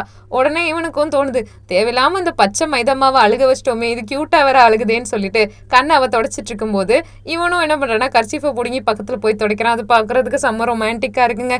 காதர் மனசுக்குள்ள புரிய வருது, அதாவது இவங்க ரெண்டு பேருக்கும் இடையில ஏதோ ஒரு விஷயம் இருக்கு அப்படின்ட்டு. அவளை பார்க்க நீ முதல்ல பார்த்து போமா அப்படின்னு சொல்லிட்டு வழி அனுப்புறான். காதர் இப்ப இருக்க நிலைமையில இது தேவையான்னு யோசிச்சுட்டு இருக்கான். மெலிசா அப்படி இல்லை, என் கண்ணாவன் அழகா தொடச்சு விட்டான், என் கண்ணும் அவன் கண்ணும் பார்த்துக்கும் போது அப்படின்ட்டு ரொமான்டிக்கா திங்க் பண்ணிட்டு இருக்கா. வீட்டுல எல்லாரும் அவளைதான் வாட்ச் அவுட்டு இருக்காங்க. அது பிள்ளைக்கு பாவம் தெரியவே இல்லை, என்னடா இது நடக்குது, நார்மல் மோடுக்கு வருவோன்னும் போது, இல்ல நம்ம வெளியில போனோம் இல்லையா போன வருஷம் லீவுக்கு, அதை நினைச்சுதான் நான் சந்தோஷமா இருக்கேன்னு சொல்லிட்டு அவ ஏதோ மழுப்பியா என்னமோ அசால்ட்டா பாத்துட்டு போயிட்டா. காதரால அதை தாங்கிக்கவே முடியல. அந்த பொண்ணு ஏன் நம்ம கிட்ட பேசினா, எதுக்காக நமக்காக வந்தா அப்படின்ற ஒரே தாட் மைண்ட்குள்ள இருந்துட்டே இருக்கு. அப்ப அவன் குப்பை கொட்டலான்னு போகும்போது என்ன காதர் குப்பை கொற்றியா கட்டு கட்டுன்ட்டு மெலிசா பின்னாடி வந்துட்டு பேச ட்ரை பண்றா. நீ எனக்கு ஹெல்ப் பண்ணதுக்கு தேங்க்ஸ்மா, நான் உன்னை அழுக வச்சதுக்கு மன்னிச்சிரு அப்படின்ட்டு ரொம்ப ஃபார்மலா வந்துட்டு காதர் பேசிக்கிட்டே இருக்கான். அவன் அந்த இடத்துல நிக்க கூட இல்ல, அந்த இடத்த ஸ்கிப் பண்ணிட்டு போறான். பட் தூரத்துல இருந்து அவனை ரசிச்சுக்கிட்டே இருக்காங்க மெலிசா. இந்த டைம்க்கு இந்த பாட்டு பாடினா கரெக்டா இருக்கும்ல. உந்தன் துணை தேடி நான் வந்தேன் துரத்தாதேடா. அந்த மாதிரி தான் காதர் அவனோட ஒர்க்லாம் முடிச்சுட்டு வீட்டுக்கு வந்து பார்த்தா மெலிசா இருக்காங்க. உமரோட கம்பைன் ஸ்டடீஸ் அப்படின்னு சொல்லிட்டு 2 பேரும் ஒன்னா படிக்கலான்னு சொல்லிட்டு வர உமர் என்ன சந்தோஷப்படுறான்னா, தன்னோட க்ரஷ் தன்னோட வீட்டில், அதுவும் தன்னோட ஃபேமிலி மெம்பர்ஸோட, அதுவும் இப்போ அவனோடன்ட்டு சந்தோஷப்பட்டுட்டு இருக்கான். பட் உண்மை என்னன்னு காதிற்கும் மெலிசாவுக்கும் மட்டும்தானே தெரியும். அது மாதிரி தான் உட்காந்து படிக்கும்போது காதரை நோட்டை விட்டுக்கிட்டே இருக்க. காதர் தனியாக வந்து ஜாலியாக ஜூஸ் குடிச்சிட்டே இருக்கான். அண்ணா அண்ணா நானும் இப்போ ஐசியாவும் வெளியில் போகிறோம் அப்படின்னு சொல்லிட்டு தங்கச்சி பாப்பா பேசிக்கிட்டு இருக்கா. ஓகே ஓகே, என்ன பண்ணுறதா இருந்தாலும் சேஃப்டியாக பண்ணுங்கள், எதுனாலும் அண்ணாக்கு உடனே ஃபோன் பண்ணுங்க, நாங்கள் தங்கச்சிக்கு கிட்ட காதர் பேசிக்கிட்டு இருக்கான். உமர் அப்படி இல்லைங்க, எப்படியாவது இந்த பிள்ளைய உஷார் பண்ணியே தீரணுன்ற லெவலுக்கு படிக்கிறதுக்கெல்லாம் ரெடி பண்ணிக்கிட்டு இருக்க. சரின்ட்டு 2 பேரும் ஒன்றா ஒழுங்காக படித்து முடிச்சுறாங்க. படித்து முடிச்சோடனே பார்த்தீங்கன்னா எலிசா தெளிவாக என்ன சொல்கிறான்னா, எனக்கு ரொம்ப லேட் ஆயிடுச்சு உமர், நான் போகிறேன் அப்படின்னு சொல்லிட்டு காதரை ட்ராப் பண்ண சொல்லுங்களா ப்ளீஸ்ன்னு கேட்க காதரும் ட்ராப் பண்ணுறதுக்காக தயாராக இருக்கா. வழவழவடன்ட்டு அவளுக்கு மனசில் பட்டதெல்லாம் பேசிக்கிட்டே வரா. பட் காதர் அமைதியாக கேட்டுக்கிட்டே தாங்க வரான். திடீர்னு பார்த்தீங்கன்னா ஒரு கடையில் நிப்பாட்டிட்டு ஷவர்மா சாப்பிட்லான்னு சொல்லிட்டு காதரும் மெலிசாவும் சேர்ந்து ஷவர்மா சாப்பிட்டுட்டு இருக்காங்க. அப்படியே பொட்டை கட்டில் பூவாசம்னு காதர் மனசுக்குள்ள பட்டர்ஃப்ளை ஒரு பக்கம் பறக்குது. அவனே அறியாம அவன் சிரிச்சிட்டு இருக்கான். ஆப்போசிட்ல அவ உட்காந்துட்டு, நான் அதிகமா சாப்பிட மாட்டேன், கொஞ்சமா சாப்பிடுவேன், காதர் இப்ப என் கூட இருக்கனால நிறையவே சாப்பிட்டுட்டு இருக்கேன்லாம் பேசுவான். அவன் வெக்கப்பட்டு சிரிச்சுக்கிட்டே இருக்கான். அவன் கொஞ்சம் கொஞ்சமா பிச்சு கொறிச்சு சாப்பிட்டுட்டு ஒரு வழியா வாமா வீட்டுக்கு போலான்ட்டு வீட்டுல வந்து இறக்கி விட்டோன்னே, ரொம்ப நன்றி காதர், உங்களோட டீக்கும் உங்களோட அன்புக்கும் உங்களுக்கும் உங்க வீட்டுக்கும்ட்டு பக்கத்துல போயிட்டு பச்சக்குன்னு கிஸ் அடிச்சு விட்டுறா. என்னடா இதுன்ட்டு அவனோட ரியாக்ஷனை பாருங்களேன். இது எப்படி எடுத்துக்கிறதுன்னு அவனால யோசிக்கவே முடியல. அவளை அப்படியே பார்க்குறான், சலுப்புனுங்க அடிச்சு கிடிச்சு போடுவானான்னு பார்க்கறதுக்குள்ளாட்டி அவள் டாட்டா சொல்கிறா. இப்படியே யோசிச்சுக்கிட்டே இருக்காங்க. காதர் பயங்கரமான பிளஷிங்ல இந்த இடத்த விட்டு போனா போதுண்டா, தலை சுத்துறா ஆண்டவான்ற மாதிரி இருக்க. உமர் வர்றான். வீட்டுக்கு வந்த உடனே கேட்குறான், டே அண்ணா என்னன்னா அந்த பிள்ளைய பத்திரமா அனுப்பிட்டியா, உன் வருங்கால கொழுந்தியானா அப்படின்னு சொல்லிட்டு இருக்க. அவள் கொழுந்தியாவா இல்லை உனக்கு வருங்கால அண்ணியான்னு எனக்கு தெரிலடான்ற மாதிரி ரியாக்ஷன் கொடுத்துட்டு இருக்காங்க. உமர் உண்மையிலேயே லவ் பண்றது காதருக்கு புரியுதுங்க. மைண்ட்ல ஒரே குழப்பத்தோட அடுத்த நாள் அவனுடைய வேலைகளை எப்பயும் போல ரொட்டீனா பார்த்துட்டு இருக்க. எப்பவும் போல நூல் பிடிச்ச மாதிரி மெலிசா பின்னாடியே வந்துடுறாங்க. வந்துட்டு வாலண்டியரா எப்பயும் போல பேச காதர் கண்டுக்காத மாதிரியே இருக்கா. நான் எதுவும் தப்பு பண்ணிட்டேனா காதர், சொல்லுங்க சொல்லுங்கன்னு பேச. நீ முதல்ல உன்னோட வேலையை பாரு, இந்த இடத்துல முதல்ல நிக்காத, ஏன் எப்ப பாரு என் பின்னாடியே சுத்திக்கிட்டு இருக்க, உனக்கு வேற வேலையே இல்லையாமா, ஒரு வயசு பொண்ணு எப்படிமா அப்படிலாம் இருக்கலாம், உன் ஸ்டேட்டஸ் வேற என்னோட லைஃப் ஸ்டைல் வேறன்னு சொல்ல அழுக ஆரம்பிச்சிடறா. மெலிசாக்கு ஒரு மாதிரி மனசு கஷ்டமாயிருச்சு. நான் என் வேலையை பார்த்துட்டு இருக்கேம்மா, நல்லா பாரு, நான் ஒரு பிச்சைக்காரன், நீ அந்த லெவலுக்கு கிடையவே கிடையாது, நீ வேற லெவல் பொண்ணுன்னு அவ கண்ணை பார்க்க காதரால ஒரு வார்த்தையும் பேசவே முடியலைங்க. அப்படியே ஆப்போசிட்ல திரும்பி பார்த்தா உமரு இவங்க 2 பேரையும் பேசுறதையே பார்த்துட்டு இருந்தானா, ஃபுல்லா கேட்டானானும் தெரியல கேட்கலையானும் தெரியல. அப்படியே மெலிசா மறுபடியும் காதர் கண்ணையே பார்த்துட்டு இருக்க. நம்ம அப்புறமா பேசிக்கலாம் ஓகேயா அப்படின்னு சொல்லிட்டு உமர் நான் கிளம்புறேன்னு சொல்லிட்டு மெலிசா கிளம்புறா. உமர் இது எல்லாத்தையுமே கவனிச்சுட்டு தான் இருக்கான். என்னடா நடக்குது இங்க அப்படின்ட்டு யோசிச்சுட்டு இருக்க. அவன் முழுசா கேட்கலன்னு இதுல இருந்தே தெரிஞ்சுக்கலாம். லேட்டா போகக்கூடாது, உன்னோட ஒர்க்க பாருடான்னு சொல்ல உமருக்காக தான் இந்த எல்லா விஷயமும் நடக்கும். அப்புறம் என்ன நடக்கும்னா, காதரோட ஃப்ரெண்டு இருக்கான் இல்லையா, அவன் வரான். என்னங்க நீங்க ஃப்ரெண்டு வச்சிருக்கீங்க, எப்ப பாரு என்ன உருன்னு திட்டி மிரட்டிக்கிட்டே இருக்காரு. அவருக்கு ஏங்க என்ன பிடிக்கல, நான் ஒரு வேளை அழகா இல்லையா, இல்லைன்னா அவருக்கு பிடிச்ச மாதிரி எப்படி நடந்துக்கிறதுன்னு எனக்கு தெரியவே இல்லைன்னு பேசிக்கிட்டு இருக்க. உமர் இருக்கான் இல்லையா, அவன் என்கிட்ட இவ்வளோ நல்லா பேசுறான். ஆனா உங்க ஃப்ரெண்டு எப்ப பாரு என்கிட்ட உம்முன்னு இருக்காரு, உருன்னு உருமிக்கிட்டு இருக்காரு, எனக்கு இது பிடிக்கவே இல்லைங்கன்னு சொல்லிட்டு மெலிசா சொல்ல, அவன் எப்பயுமே அப்படிதாம்மா, பட் ரொம்ப நல்ல பையன் அப்படின்னு ஃப்ரெண்டு சொல்லிட்டு போன உடனே மெலிசாவுக்கு சந்தோஷம். அதுக்கப்புறம் என்ன நடக்குதுன்னா, இந்த விஷயத்த எல்லாத்தையுமே ஃப்ரெண்டு கேட்பாண்டே, உன் பின்னாடி ஒரு பொண்ணு சுத்திக்கிட்டு இருக்கேன், அந்த பொண்ணை கண்டுக்க வேண்டாம் அப்படின்னு சொல்லிக்கிட்டு இருக்கும்போது, மச்சா முதல்ல வீட்டுக்கு கிளம்பி வாடான்னு சொல்ல, வீட்டுல மெலிசா இருக்கா, அது மட்டும் இல்லாம ஃபேமிலி எல்லாரும் இருக்காங்க, இந்த பிள்ளை எதுக்குடா கூப்பிட்டேன் போது, அவன் உனக்கு ஃப்ரெண்ட் இல்லையா, அதனால எனக்கும் ஃப்ரெண்டு, அதனாலதான் கூட்டிட்டு வந்தேன்னு சொல்ல, காதருக்கு இது பிடிக்கவே இல்லைங்க. அவன் மெலிசாவை பார்த்து கடுப்பாயிக்கிட்டே இருக்கான். பட் அவங்க தங்கச்சி இருக்கனால அப்படி நார்மலா எதுவும் நடக்காத மாதிரி பேசிக்கிட்டு இருக்காங்க. மெலிசா வாலண்டியரா பேசிக்கிட்டே இருக்கா அவங்க கிட்ட. 4 பேருமா சேர்ந்து ட்ரூத் ஆர் டேர் கேம் விளையாடுறது, அப்புறம் பழைய ஆல்பத்தை பாக்குறது அப்படின்னு ஜாலியா ஃபன் பண்ணி என்ஜாய் பண்ணிக்கிட்டே இருக்காங்க. ஆக மொத்தம் அந்த ராஜா ராணி பரமபதம் அந்த விளையாட்டுலாம் விளையாட காதர் சிரிச்சுக்கிட்டே இருக்கான். ஃபர்ஸ்ட் டைம் மெலிசா வந்து காதரோட இந்த சிரிச்ச முகத்தை பார்த்து அவளுக்கு ரொம்ப சந்தோஷமா இருக்கு. காதருக்கு ஒரு மாதிரி டிஸ்கஸ்டிங் ஃபீலா இருக்கு, எப்படி ரியாக்ட் பண்றதுன்னு தெரியல. பிடிக்குது, அந்த பொண்ணை பார்க்கும்போது அழகா இருக்கா, அன்பா இருக்கா, எல்லாமே சரிதான். பட் இது சரி வராதுன்னு அவனுக்கு தெரியும். அதனாலவே வந்து மெலிசாவை அவாய்ட் பண்ற மாதிரியே பிஹேவ் பண்ணிக்கிட்டு இருக்கான். கொஞ்சம் லேட் ஆயிடுச்சுன்னு சொல்லிட்டு காதரும் மெலிசாவும் அந்த 2 ஃப்ரெண்ட்ஸையும் விட்டுட்டு கிளம்புறாங்க. கிளம்பும் போது வண்டியில பத்திரமா பொறுப்பா கூட்டிட்டு போயிட்டு இருக்கான். அவ சிரிச்ச முகமா வர, அவ ஆசைப்பட்ட எல்லா விஷயமும் இன்னைக்கு நடந்துருச்சு. பட் காதருக்கு என்னன்னா, ஸ்டார்டிங்ல அவ வந்து பேசினது, இடையில ஒரு வாட்டி அவனுக்கு உடம்பு சரியில்லைன்னு அவன் மருந்தெல்லாம் போட்டு விட்டுருப்பா. அதுல இருந்து ஆரம்பிச்சு ஒவ்வொரு வாட்டியும் அவனுக்கு ஏதாவது ப்ராப்ளம் வரும்போது மெலிசா போயிட்டு நிக்கிறது, கிஸ் பண்ணது, எல்லா மெமரிஸையும் கண்ணுக்குள்ள போட்டு ஓட்டிக்கிட்டே இருக்கான். நம்ம பண்றது சரியா தப்பான்னு தெரியல. ஏன்னா நீங்க நல்லா நோட் பண்ணியிருந்தீங்கன்னா தெரிஞ்சிருக்கும். அவன் கொஞ்சமா அவாய்ட் பண்ண ட்ரை பண்ணுவானே தவிர அவளை திட்ட மாட்டான், விலகி போக மாட்டான். அவ வேணும்னும் ட்ரை பண்ணுவான். ஸோ காதருக்கு மெலிசாவை ரொம்ப பிடிச்சிருக்குன்றதை இதுல இருந்தே நம்ம புரிஞ்சுக்கலாம். அப்புறம் என்ன, வண்டியை விட்டு இறங்கினவனே அப்படியே அவ தும்முவா. இவனுக்கும் மூக்கு வெக்கத்துல செவந்த உடனே அவன் வந்து பக்கத்துல அந்த ஸ்கார்ஃப் எல்லாம் போட்டு விட்டுட்டு, இன்னைக்கு எனக்கு ரொம்ப பிடிச்ச டேயா இருக்கு காதர், நான் கிளம்புறேன் அப்படின்னு வெக்கப்பட்டுட்டு அவ போக, அவனும் அப்படியே பார்த்துக்கிட்டே இருப்பான். சிரிச்சுக்கிட்டே வந்துட்டு அவ உள்ள போகும்போது இவனும் சிரிச்சுக்கிட்டே இருப்பான். சீரியஸ்லி பசங்க வெக்கப்படும் போது அழகா இருப்பாங்க, பார்த்தாலே தெரியுது. ஸோ காதருக்கும் மெலிசாவை பிடிச்சிருக்கு. அவனுக்கும் பட்டர்ஃப்ளைஸ் எல்லாம் பறக்குது. ஆனா மனுஷன் கொஞ்சம் ரியாலிட்டி யோசிக்கிற ஆளு. ஏன்னா மெலிசா நெக்ஸ்ட் டேயே போய் பேச வருவா. எதுவுமே நடக்காத மாதிரி பேசிக்கிட்டு இருப்பான். என்னாச்சு, என்ன பண்ணிட்டு இருக்கீங்கன்னா, எப்பயும் போல என் ஒர்க்கை தான் பார்ப்பேன், உனக்கு என்ன அப்படின்னு கேட்க, மெலிசா ஆஸ் யூஷுவல் சோகமா போய் உட்காந்துட்டு அவனை சைட் அடிச்சுக்கிட்டே இருக்கா. அவன் ஒர்க் பார்த்துக்கிட்டே இருக்கான். அவளுக்கு பிடிச்ச ஃபுட்டெல்லாம் கொடுக்க, அவனுக்கு தெரியாம மெலிசா அவளையும் பார்க்க, மெலிசாவை காதர் பார்க்க, காதரை மெலிசா நோக்க, அப்படிதான் போயிட்டு இருக்க. அவ வெக்கப்பட்டுக்கிட்டு வேற இருக்கா. காதரோட முகத்துல ஒரு கியூட்டான எக்ஸ்பிரஷன் இருக்கு. ஸோ அவன் என்ன பண்றான்னா, ஒரு லெட்டர் நோட் மாதிரி எழுதுறா. அதாவது உனக்காக நானு, எனக்காக நீனு, காதல் கடிதம் மாதிரி ஏதோ ஒன்று எழுதி அந்த பேப்பரை கிழிச்சு கோட்டுக்குள்ள வச்சு விட்டுறாங்க. யாரோட கோட்டுக்குள்ள வைப்பானா, காதரோட கோட்டுக்குள்ள. அப்ப இன்னொரு பொண்ணு வந்து ஏற்கனவே ஸ்டார்டிங்ல வலிஞ்சிட்டே இருக்கும் இல்லையா, அந்த பொண்ணு ஃபிளர்ட் பண்ணிக்கிட்டே இருக்கு. அந்த பொண்ணு ஃபிளர்ட் பண்ணும்போது காதர் என்ன பண்றதுன்னு தெரியாம அவகிட்ட அட்டாச்சா சிரிச்சு பேசுற மாதிரி பிஹேவ் பண்ணுவான். காதரோட மனசுல ஒரு குட்டியான கில்ட் இருக்கு, உமருக்கு துரோகம் பண்றோமோன்ட்டு. அந்த டைம்ல ஈரத்துல நனைஞ்சிட்டு உமர் வந்திருக்கானா, இவன் வச்சிருந்த கோட்டை அப்படியே உமருக்கு கொடுக்கறதுனால என்ன பிரச்சனை நடக்கும்னு உங்களுக்கே தெரியும் இல்லையா. அதேதான் ஆஸ் யூஷுவல். இப்ப அந்த காதல் வந்து வேற மாதிரி மாறப்போகுது. மழையில நினைஞ்ச எல்லாரும் கோட்டை மாத்தும் போது அதை மெலிசாவும் கவனிச்சிடறா. மறுபடியும் முதல்ல இருந்து காதர் பக்கத்துல போய் உட்காந்துட்டு பேச வரா. நான் உங்ககிட்ட நிறைய விஷயம் சொல்லணும்னு நினைச்சேன், அதை அழகா போயிட்ரியில சொல்லவா, இல்லைன்னா வார்த்தைகளால சொல்லவா, உங்க கண்ணை பார்த்து சொல்லவான்னு வழிஞ்சிட்டு இருக்கா. ஆஸ் யூஷுவல் காதர் கடங்கார அதை கண்டுக்காம கடந்து போயிடுறான். அடுத்து ஒரு பெரிய குண்டை போட்டாங்கடான்ற மாதிரி உமர் வந்து பேசுறான். நான் படிச்சிட்டேன், நான் பார்த்துட்டேன். என்னத்தை படிச்சா, என்னத்தை பார்த்தேன்னு கேட்கும்போது, நீ எனக்காக கொடுத்துருந்த நோட்ஸ் இருக்கு இல்லையா, அதை நான் பார்த்துட்டேன்னு சொல்ல.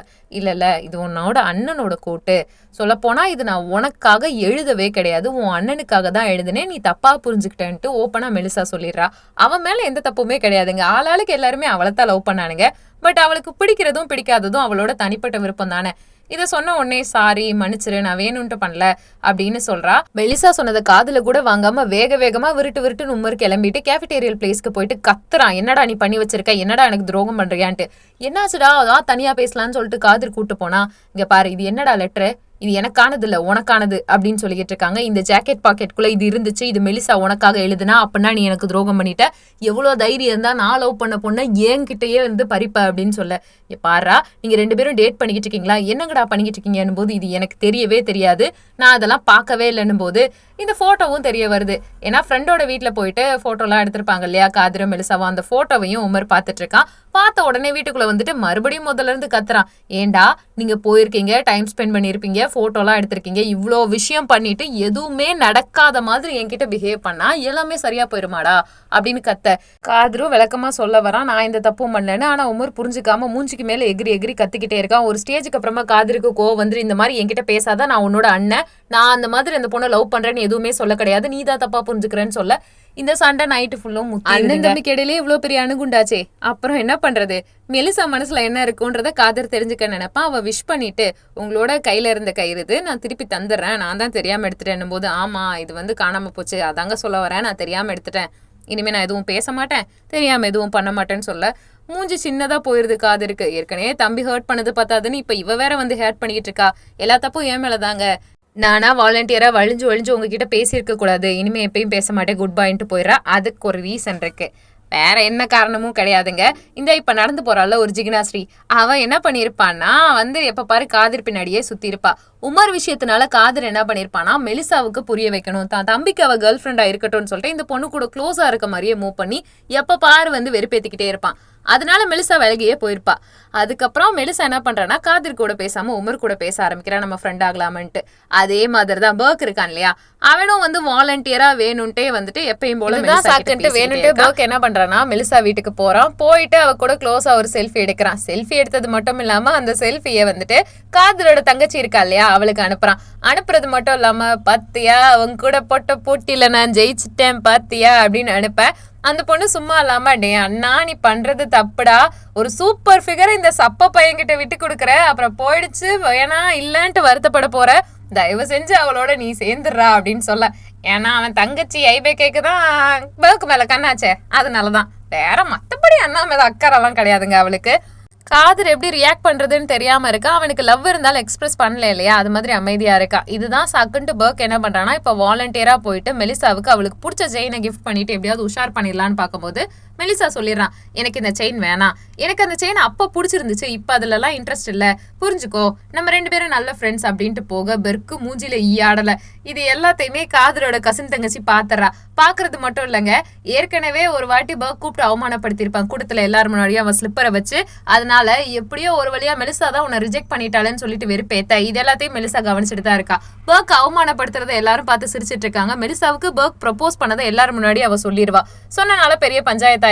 அந்த டைம் பார்த்துட்டு தனியா வந்துட்டு ஐபேக்கே கிட்ட மெலிசா பேச வரா. எதுக்காக நீ இதெல்லாம் சொன்னும் போதே, என் அண்ணன் உமருக்காக தான் உன்னை விட்டா, மத்தபடி அவனுக்கு நீனா பிடிக்கும்னு சொல்லிட்டு போயிட. மறுபடியும் வந்துட்டு உமர் தான் அதுக்கு ரீசனா அப்படின்ட்டு மெலிசா கேட்கிறா காதர் கிட்ட. அவன் எதுவுமே சொல்லாம அப்படியே அவளை பார்த்துக்கிட்டே இருக்கான். இங்க பாரு, ஒன்னே ஒன்று புரிஞ்சுக்கோ, நான் ஒன்னதான் லவ் பண்றேன், உன் தம்பியை ஒன்னும் லவ் பண்ணல, நீ அவனுக்காக என்னை விட்டுட்டு போக கூடாது, புரிஞ்சுக்கோ, என் கூட பேசு, நான் சொல்றது கேளு அப்படின்னு திருப்பி அவ சொல்லிக்கிட்டு இருக்கா. என் மேல எந்த தப்பும் கிடையாது, உன்னை என்னால விட்டுற முடியாது அப்படின்னு அவன் கையை பிடிச்சிட்டு கண்ணை பார்த்துட்டு பேச. ஒண்ணுமே பண்ண முடியலங்க சீரியஸா. இந்த டைம் பார்த்துட்டு எல்லாரும் முன்னாடியும் லவ் பண்றத ப்ரப்போஸ் பண்ணதை சொன்னனால ஐபேக்கே வெறுப்பேத்தணும்னு அவ கூட க்ளோஸா ஒரு செல்ஃபி எடுத்து அந்த செல்ஃபி எல்லாருக்கும் வாட்ஸ்அப் குரூப்ல ஷேர் பண்ணி விட்டுறேன். அந்த பர்க் பைய உள்ள காலேஜ் முழுக்க அந்த படம் வைரல் ஆயிருது. இதனால ரொம்ப ஃபீல் பண்ணிட்டு ஐபேக்கே அவங்க அண்ணா கிட்ட ஷேர் பண்ண. ஒரு அண்ணன் 2 அண்ணன் இல்ல, எல்லா அண்ணனுங்களும் ஒண்ணு கூடிடுவானுங்க. மெலிசா நீ செத்தடா பர்க்கு அப்படின்னு அட்வைஸ் பண்ணிக்கிட்டு இருக்கும் போதே எல்லாரும் வந்துருவானுங்க. போட்டு அவன் தலையை அப்படியே டேபிள் மேல வச்சு தேய்ச்சி மன்னிப்பு கேள்றா என் தங்கச்சி கிட்ட, சத்தமா கேட்கலன்னு மன்னிப்பு கேட்க வச்சிடறாங்க. கடுப்புல பர்க் போயிடுறான். ஆனா அவன் சும்மா இருக்க மாட்டானுங்க. ஒரு வழியா ஐபேக்கு அழுதது சமாதானம் ஆயிடுச்சுன்னு அண்ணன் தம்பி எல்லாரும் சந்தோஷமா இருக்கும்போது அவங்க ஒரு ஃபாஸ்ட் ஃபுட் சென்டர் போட்டிருப்பானுங்க. அந்த இடத்துக்கு ரவுடிங்களை கூட்டிட்டு பர்க் வரான். வரது மட்டும் இல்லாம எவ்வளோ தைரியம் இருந்தா எம்படி தாட்டி இருந்தா நீ ஏன் இடத்துக்கு வந்து என்னைய அவமானப்படுத்துவியான்ட்டு மாத்தி அவங்க கடையை உடைச்சு இவங்களை அடிச்சு மாத்தி பஞ்சாயத்து பண்ணிட்டு இருக்கும் போது அப்படியே அங்கிள் வராருங்க. வந்து தம்பி விடுங்கன்னு பர்க் கிட்ட சொல்லும்போது பர்க் பிடிச்சி ஒரு மணல் கட்டியில தள்ளி விட்டுருவான். அந்த கட்டியில வந்த காயம் அடுத்த நாள் அப்படியே ரியாக்ட் ஆகுது அங்கிளுக்கு. அது மட்டும் இல்லாம அந்த மனுஷன் கொஞ்சம் சிவியரா தாங்க இருக்காரு. ஹாஸ்பிட்டலுக்கு அவரை தூக்கிட்டு போயிடுறாங்க. எல்லாருமே ஹாஸ்பிட்டல்ல ரொம்ப சீரியஸா இருக்காருன்னு அழுதுகிட்டு இருக்காங்க. பார்த்தோன்னா ஐபேக்கையோட அப்பா இல்லையா, அவ ரொம்ப ஃபீல் பண்ணிக்கிட்டே இருக்கா. இதுக்கெல்லாம் காரணம் வேற யாரும் இல்ல பர்க் தான் அப்படின்ற உண்மையை வந்து ஐபேக்கு தெரிய வந்த உடனே பர்க் மேல அவளுக்கு ஒரு வெறுப்பே வந்துருது.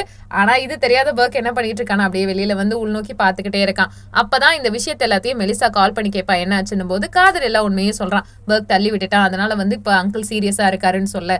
சரி ஒன்னும் இல்ல கவலைப்படாதீங்க பாத்துக்கோங்க அப்படின்னு போன் பண்ணி பேசிக்கிட்டு இருக்காங்க. ஆனா உமர் ஒரு தப்பு பண்ணிருவாங்க. என்னன்னா பர்க்கை தூக்கி ஜெயில போட்டுருவாங்க. போட்ட சமயத்துல இப்ப எல்லாருமே கொடுத்த கேஸ வந்து வாபஸ் வாங்கினா காசு கிடைக்கும், காசு கிடைச்சா வந்து ஃபேமிலியை பாத்துக்கணும்ட்டு உமர் என்ன பண்ணுவான்னா அவனை காப்பாத்தி விடுறதுக்கான சில பல வழிமுறைகளை ஃபாலோ பண்ணிட்டு இருக்கான். ஆனா பர்க் மேல தப்பு இருக்கு, பட் அந்த தப்பு யாருக்குமே தெரியலன்றது வருத்தமான விஷயம் தான். மணி இஸ் அல்டிமேட் தாங்க. இந்த இடத்துல இருக்க பிடிக்காம காதரை வந்து வேலையை விட்டு நிப்பாட்டுறதுக்காக யோசிச்சுட்டு இருக்காங்க. அது தெரியாம அந்த வலிஞ்சு பேசுற பொண்ணு வாலண்டியரா பேச நான் அந்த வேலையை விட்டே போக போறேமா புரிஞ்சுக்கோ அப்படின்ட்டு காதர் எக்ஸ்பிளைன் பண்ண ட்ரை பண்ணிக்கிட்டே தான் இருக்கா. அந்த பொண்ணை நீ எது கேட்டாலும் நான் எப்பயும் பண்ணுவேன் திருப்பி அதையே சொல்லிக்கிட்டு இருக்கான். பாப்பா புரிஞ்சுக்கோ படிமா போய் வீட்டுல அப்படின்ற மாதிரி அட்வைஸ் பண்ணிடுவான். இவன் அட்வைஸ் பண்ணிட்டு பிரின்சிபால் கிட்ட இவ்வளவு நாள் இந்த ஸ்கூல்ல இருந்ததுக்கு எனக்கு ரொம்ப பெரிய உதவி பண்ணிருக்கீங்க சார், ரொம்ப நன்றி சார் அப்படின்ற மாதிரி பேசிக்கிட்டு இருக்கான். அதுக்கப்புறமா காதர் வெளியில போயிட்டு நம்ம வேற ஏதாவது வேலை பார்த்துக்கலான்னு சோகமா நகர்ந்து போயிட்டு இருக்க. மெலிசா ஓடி வந்துட்டு இருக்கா. அவளுக்கு காதர் வேலையை விட்டு போறதெல்லாம் தெரியாது. அவ மைண்ட பொறுத்த வரைக்கும் அவங்க அங்கிள் எப்படி இருக்காங்க, காதர் நல்லா இருக்கானான்னு தெரிஞ்சுக்கணும், அவன் கூட எப்படியாவது பேசிடணும்ட்டு வந்துட்டு மாமா எப்படி இருக்காரு, நல்லா இருக்காரா, நீ எப்படி இருக்க, பரவாயில்லையா, வீட்டுல எல்லாரும் நல்லா இருக்காங்களான்னு இத்தனை கேள்வியை கேட்க நான் வேலையை விட்டு நிக்க போறேன் மெலிசா அப்படின்ட்டு அவன் சொல்றான். நாளைக்கு நான் உங்க வீட்டுக்கு வரட்டுமான்லாம் சொல்லும்போது புரிஞ்சுக்கோ நான் இனிமே இங்க வரமாட்டேன், வேலையை விட்டு நிக்க போறேன்னு அவளால தாங்கிக்க முடியல. இருக்க ஹக் பண்ணிக்கிறா. என்னன்னு தெரியல, அவனும் சேர்ந்து ஹக் பண்ணிக்கிறான். அவனும் மனுஷன் தானே, எவ்வளவு நாள் தான் அந்த லவ் எக்ஸ்பிரஸ் பண்ணாம இருக்கிறது. பண்ணிக்கிறது. ஹக் பண்ணிக்கும் போது ஒருத்தருக்கு ஒருத்தர் அவங்களோட அந்த மெமரிஸ் எல்லாம் இருக்கு இல்லையா, அதெல்லாம் நினைச்சு பார்க்க அவ கிஸ் பண்ணதுல இருந்து ஒன்னா வண்டியில போனது, அவ வெக்கப்பட்டு சிரிச்சது, அதுக்கப்புறமா கோவிச்சுக்கிட்டது, புலம்புனது, பின்னாடி சுத்தினதெல்லாம் நினைச்சிட்டு குட் பை அப்படின்னு சொல்ல கையை விடவே மனசு இல்ல. மெலிசா வந்து இருக்கமா கையை பிடிச்சிக்கிட்டே இருக்கா. வழுக்க டைம் என்ன பண்றான்னா காதர் கையை எடுத்து விடுறான். அவனுமே சொல்றான், நீ ஒரு வார்த்தை சொல்ல இந்த இடத்த விட்டு போக மாட்டேன்ற ஒரு மைண்ட் செட்டுக்கே வந்துட்டான். திரும்பி பார்க்காம அழுதுகிட்டே இருக்க. மெலிசா ஒரே இடத்துல நின்றுட்டு இருக்காங்க. அப்பன்னு பார்த்து ஒரு டென்ஷன். வீட்டுல 1000 பிரச்சனை இருக்கும்போது இன்னொரு பிரச்சனை வந்தா எப்படி இருக்கும்? அதுக்கு தகுந்த மாதிரி பர்க் இருக்கான் இல்லையா, வந்து வெறுப்பேத்துறான். நான் வந்துட்டேன்னு சொல்லு, திரும்பி வந்துட்டேன்னு சொல்லு, ஜெயில விட்டு வந்துட்டேன்னு சொல்லுன்னு வெறுப்பேத்த. நினைச்சு பாருங்களேன், அவங்க அங்கிளை பிடிச்சி தள்ளி விடுவானா, கேஸ் கொடுத்தா அந்த கேஸ் இல்லாம போயிருமா, பணத்தால உமரையே வாங்குவானா. இவ்வளோ விஷயங்களும் நடந்திருக்கு. காதரால அந்த வலியை தாங்கிக்கவே முடியல. பயங்கர கர்ஜனையா சிங்கம் மாதிரி போய் அவன் கிட்ட கத்திக்கிட்டே இருக்கான். உன்னை சும்மா விட மாட்டேன்ட்டு இங்க வேற இவன் ஃபிளைன் கேஸ்லாம் கொடுத்து விளையாண்டுட்டு இருக்கான். பர்க்கு காதரால அந்த வலியை தாங்கிக்கவே முடியாம உமர்கிட்ட கத்த, ஏண்டா நம்ம பிச்சைக்காரங்களா, நல்லா யோசிச்சு பாரு, நம்ம அத்தை நமக்கு ஒரு வீடு கொடுத்துச்சா, எவ்வளோ டார்ச்சர் பண்ணாங்க, காசு இல்லைன்னா மதிக்க மாட்டாங்க, புரிஞ்சுக்கொண்டு ஒரு சண்டை வந்துருச்சு. இந்த சண்டையெல்லாம் கடந்துட்டு பாத்தீங்கன்னா காதர்கிட்ட மெலிசா பேச வரா. பேச வரும்போது எதுவும் நடக்காத மாதிரி நார்மலா பேசிக்கிட்டு இருக்கான். யாருக்காகவோ தங்க மாதிரி பொக்கிஷ மாதிரி இருக்க மெலிசாவை இழக்க முடியுமான்னு நினைச்சிட்டானோ என்னமோ, காதர் எதுவுமே நடக்காத மாதிரி மெலிசா கிட்ட சிரிச்சு பேச ஆரம்பிச்சிட்டான். மெலிசா அப்படியே காதரோட கண்ணை பாப்பா, தெரியுமா, அப்படி பார்க்கும்போது நான் உனக்காக இருக்கேன், நீ எனக்கு மட்டும்தான், எந்த சூழ்நிலையிலையும் உன்னை விட்டுட்டு போக மாட்டேன்ற அவ்வளோ விஷயங்களும் அவ கண்ணில் இருக்கும். இதெல்லாம் பார்த்த உடனே காதரும் ரியாக்ட் ஆகிட்டே இருப்பான். ஆக மொத்தம் ஃபேமிலியில் குட்டி சண்டை, மற்றபடி நான் ஹாப்பியாக தான் இருக்கேன், நீ என் கூட இருன்ற மாதிரிலாம் இவங்க கான்வர்சேஷன் போய்கிட்டே இருக்கும். ஆனால் எப்போ பாரு இந்த பர்க்கு வம்பிழுத்துக்கிட்டே இருக்கான்ல, வேற ஏதாவது இவனுக்கு வழி பண்ணணும்ன்ட்டு காதரோட ஃப்ரெண்டு இருக்கான் இல்லையா, அவன் வந்திருப்பான். பர்க் ரெஸ்ட் ரூம் போயிட்டு இருக்கும்போது அவனை பிடிச்சி துண்டா தூக்கிட்டு வந்து அடிச்சு வாயை குழப்பி விட்டுருவான். அது மட்டும் இல்லாமல், என்ன நினச்சிட்டு இருக்க, எங்களுக்கெல்லாம் யாருமே இருக்க மாட்டாங்கன்னு நினச்சியா, காதர் ஃபேமிலியை ஓவராக நோண்டிக்கிட்டு இருக்க, இனிமே ஏதாவது பண்ணனா உன் மூஞ்சி அடிச்சு நகர்த்தி நாக் அவுட் பண்ணிட்டு போயிட்டே இருப்பேன், நான்லாம் வந்து பச்சை பாவம் கூட பார்க்க மாட்டேன்னு மூவி டைலாக்லாம் சொல்லிட்டு இருக்கேன். பர்க் ஓடி போயிடுறான்.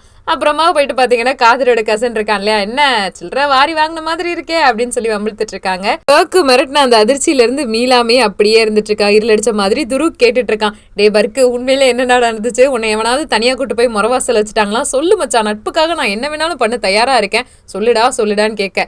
ஆனா எதுவுமே நடக்காத மாதிரி பர்க் அமைதியா என்ன பண்ணிட்டு இருக்கான்னா டைய சரி பண்ணிக்கிட்டே இருக்கான். அப்படியே லஞ்ச் டைம் வந்துருந்துங்க. லஞ்ச் டைம்ல என்ன நடக்கும்னா, மெலிசா இருக்காளே, அவ ஐபேக்கையோட உட்காந்து பேசிக்கிட்டு இருப்பா. அப்ப திடீர்னு சம்பந்தமே இல்லாம காதர் பின்னாடி ஒரு பிள்ளை ஒன் சைடா சுத்திக்கிட்டே இருக்கும்ல, அது வந்து மிரட்டிக்கிட்டு இருக்கு. என்ன நீயும் காதரும் முட்டாளாக்க பாக்குறீங்களா, அவங்க 2 பேரையும் நான் சும்மா விட மாட்டேன், என் வாழ்க்கையை நரகமாக்கிட்டீங்கல்ல, உங்களுக்கு வாழ்க்கையே இல்லாம பண்ணுவேனா மாட்டேனான்னு மட்டும் பாருங்க, எவ்வளவு திமிர் இருந்தா நான் லவ் பண்ண பையனை ஏன் பின்னாடி இருந்து உஷார் பண்றியான்னு சொல்லிக்கிட்டு இருக்க. இந்த கான்வர்சேஷன் போய்கிட்டே தாங்க இருக்கு. ஒரு ஸ்டேஜுக்கு அப்புறமா அந்த பொண்ணே கடுப்பாயிட்டு காதர் கிட்ட போயிட்டு கத்துறா. அவன் மன்னிப்பு கேட்டுறான். அதுக்கு மேல என்ன பண்ண முடியும் அவகிட்ட அப்படின்ட்டு பொறுமையா அமைதியா தான் இருக்கா. அந்த பொண்ணு கிட்ட மன்னிப்பும் கேட்டுறாங்க. அதுக்கப்புறமா சாயங்காலம் வேலை முடிச்சுட்டு அவன் ஃப்ரெண்டு கிட்ட வந்து வண்டி சாவி கேட்கறான். எதுக்காகனா, மெலிசா இவ்வளோ நாள் இருக்கா, அமைதியாவே இருக்கா, எதுவும் எக்ஸ்பெக்ட் பண்ணலன்னு சொல்லிட்டு அவ கூட இன்னைக்கு வெளியில போகணும்னு முடிவு பண்றான். முடிவு பண்றது மட்டும் இல்லாம அவளே பார்த்து ஷாக் ஆயிரா. டாக்ஸிக்காக நின்னவளுக்கு அடிச்சதுடா ஜாக்பாட்ன்ற மாதிரி இருக்கு, நம்ம 2 பேரும் வெளியில போலான்னு சிரிச்சுக்கிட்டே கூப்பிட, நீங்க வந்து என்ன வண்டியில வர சொல்லி கூப்பிடுறீங்களா, உண்மையிலே இதை கேட்கறது காதர் தானான்ட்டு வெக்கப்பட்டுட்டு சிரிச்சுட்டு சந்தோஷப்பட்டுட்டு இருக்கா. முதல்ல வண்டியில ஏறுங்க மேடம்னு சொல்ல, எப்பயுமே யாரு மெலிசா மட்டும் தானே சிரிச்சிட்டு இருப்பா, இந்த வாட்டி காதரும் கியூட்டா வைக்கப்பட்டுட்டே இருக்கான். 2 பேருமே வெளியில போறாங்க. போறது மட்டும் இல்லாம ஒரு கடற்கரையோர பகுதியில ஜாலியா உட்காந்துட்டு ஒருத்தருக்கு ஒருத்தர், உனக்கு என்ன பிடிக்கும், எனக்கு இது பிடிக்கும், அது பிடிக்கும்னு கண்ணை பார்த்து பேசிக்கிட்டு இருக்காங்க. நான் உன்கிட்ட மன்னிப்பு கேட்கணும், ஏன்னா இது வரைக்கும் உனக்காக நான் எதுவுமே பெருசா பண்ணதில்ல, ஆனா நீ எனக்காக எல்லாமே பண்ணியிருக்க மெலிசா அப்படின்னு சொல்லிட்டு காதர் அவகிட்ட மன்னிப்பு கேட்டு லவ் எல்லாம் எக்ஸ்பிரஸ் பண்றான். எக்ஸ்பிரஷன்ன்றது அப்படி மட்டும் இல்ல, அவ முடியெல்லாம் கோதி விட்டுட்டு பக்கத்துல வந்து பச்சக்குன்னு ஒரு கிசு கொடுத்து விட்டுறான். ஆத்தி, இது என்னடா ட்விஸ்ட்ன்ட்டு மெலிசாவால சந்தோஷத்தை தாங்கிக்கவே முடியல. ஏன்னா இது வரைக்குமே அவ மட்டும்தான் லவ் எக்ஸ்பிரஸ் பண்ணியிருப்பா. ஃபர்ஸ்ட் டைம் அந்த கண்ணத்துல டிம்பிளோட வந்து கியூட்டா காதர் இப்படிலாம் பண்ண உடனே மெலிசா ரொம்ப பெரிய சந்தோஷத்துல இருக்காங்க. அடுத்த நாளே காதருக்கும் மெலிசாவுக்கும் ஒரு ஃபோன் கால். வேற யாரும் பண்ணிருக்க மாட்டாங்க, காதரோட கசன் தான். அவன் ஒரு மூவி ஆடிஷனுக்காக வந்திருப்பான். அதுல நடிச்சு காட்டணும், நிறைய சீன் பெர்ஃபார்ம் பண்ணணும், ரொமான்டிக்கான சீன்லாம் பண்ணணும்னு சொல்றாங்க. ஒவ்வொருத்தருமே பெர்ஃபார்ம் பண்ணி காட்டும் போது காதர் மேன்லியா ஒரு பொண்ணுக்கு ப்ரொபோஸ் பண்றதுக்காக வந்து அந்த ஆடிஷன் சீனை பெர்ஃபார்ம் பண்ணுவான். அதை ஃபில்மிங்கும் பண்றாங்க. அதாவது இவன் வந்து கண்ண அந்த பொண்ணை பார்க்கணும், அழகா லவ் எக்ஸ்பிரஸ் பண்ணணும், அது மட்டும் இல்லாம அவ வந்துட்டு இவனுக்கு கிஸ் பண்ணணும், இதுதான் சீனு. அதுக்கு காதர் ப்ராப்பரா தயாராயிட்டு சூப்பரா பெர்ஃபார்ம் பண்ணிடுறான். பெர்ஃபார்ம் பண்றதை பார்த்துட்டு எல்லாருமே உனக்கு வாய்ப்பு இருக்கு அப்படின்ற மாதிரி சொல்றாங்க. இதை பத்தி ஜாலியா டிஸ்கஷன் போயிட்டு இருக்கு. இதெல்லாம் நீ இப்படியே பண்ணிட்டு இருந்தானா நீ ஒரு நல்ல ஆக்டர் ஆவ அப்படின்னு சொல்லிக்கிட்டு இருக்காங்க. இதெல்லாம் பார்த்த உடனே ஒரே சந்தோஷம்தான். ஆனா என்னன்னா, இந்த ஒரு ஃபில்மிங்ல கண்டிப்பா கசின் வரதா தான் இருந்தது. பட் அவனுக்கு வாய்ப்பு கிடைக்கலன்னு கொஞ்சம் ஏக்கமா இருப்பான். அவனை வந்து 2 பேரும் சேர்ந்து சியர் அப் பண்ணிடுறாங்க. இருந்தாலும் முக்கியமான விஷயம் என்னன்னா ரொமான்டிக் சீன்லாம் சார் வேற லெவல்ல நடிக்கிறீங்க போலன்னு மெலிசா சிரிப்பு காட்டிட்டு இருக்கா. அடுத்து எப்பப்பெல்லாம் வாய்ப்பு கிடைக்குதோ மெலிசாவும் காதரும் அடிக்கடி நைட் டேட்டுக்கு போறாங்க. டைம் ஸ்பெண்ட் பண்ணிக்கிட்டே இருக்காங்கங்க. சொல்ல போனா காதர் கூட இருக்கிறது மெலிசாவுக்கு ரொம்ப பிடிச்சிருக்கு. காதர் மெலிசா கூட இருக்கும்போது ரொம்ப சந்தோஷமா இருக்கான்.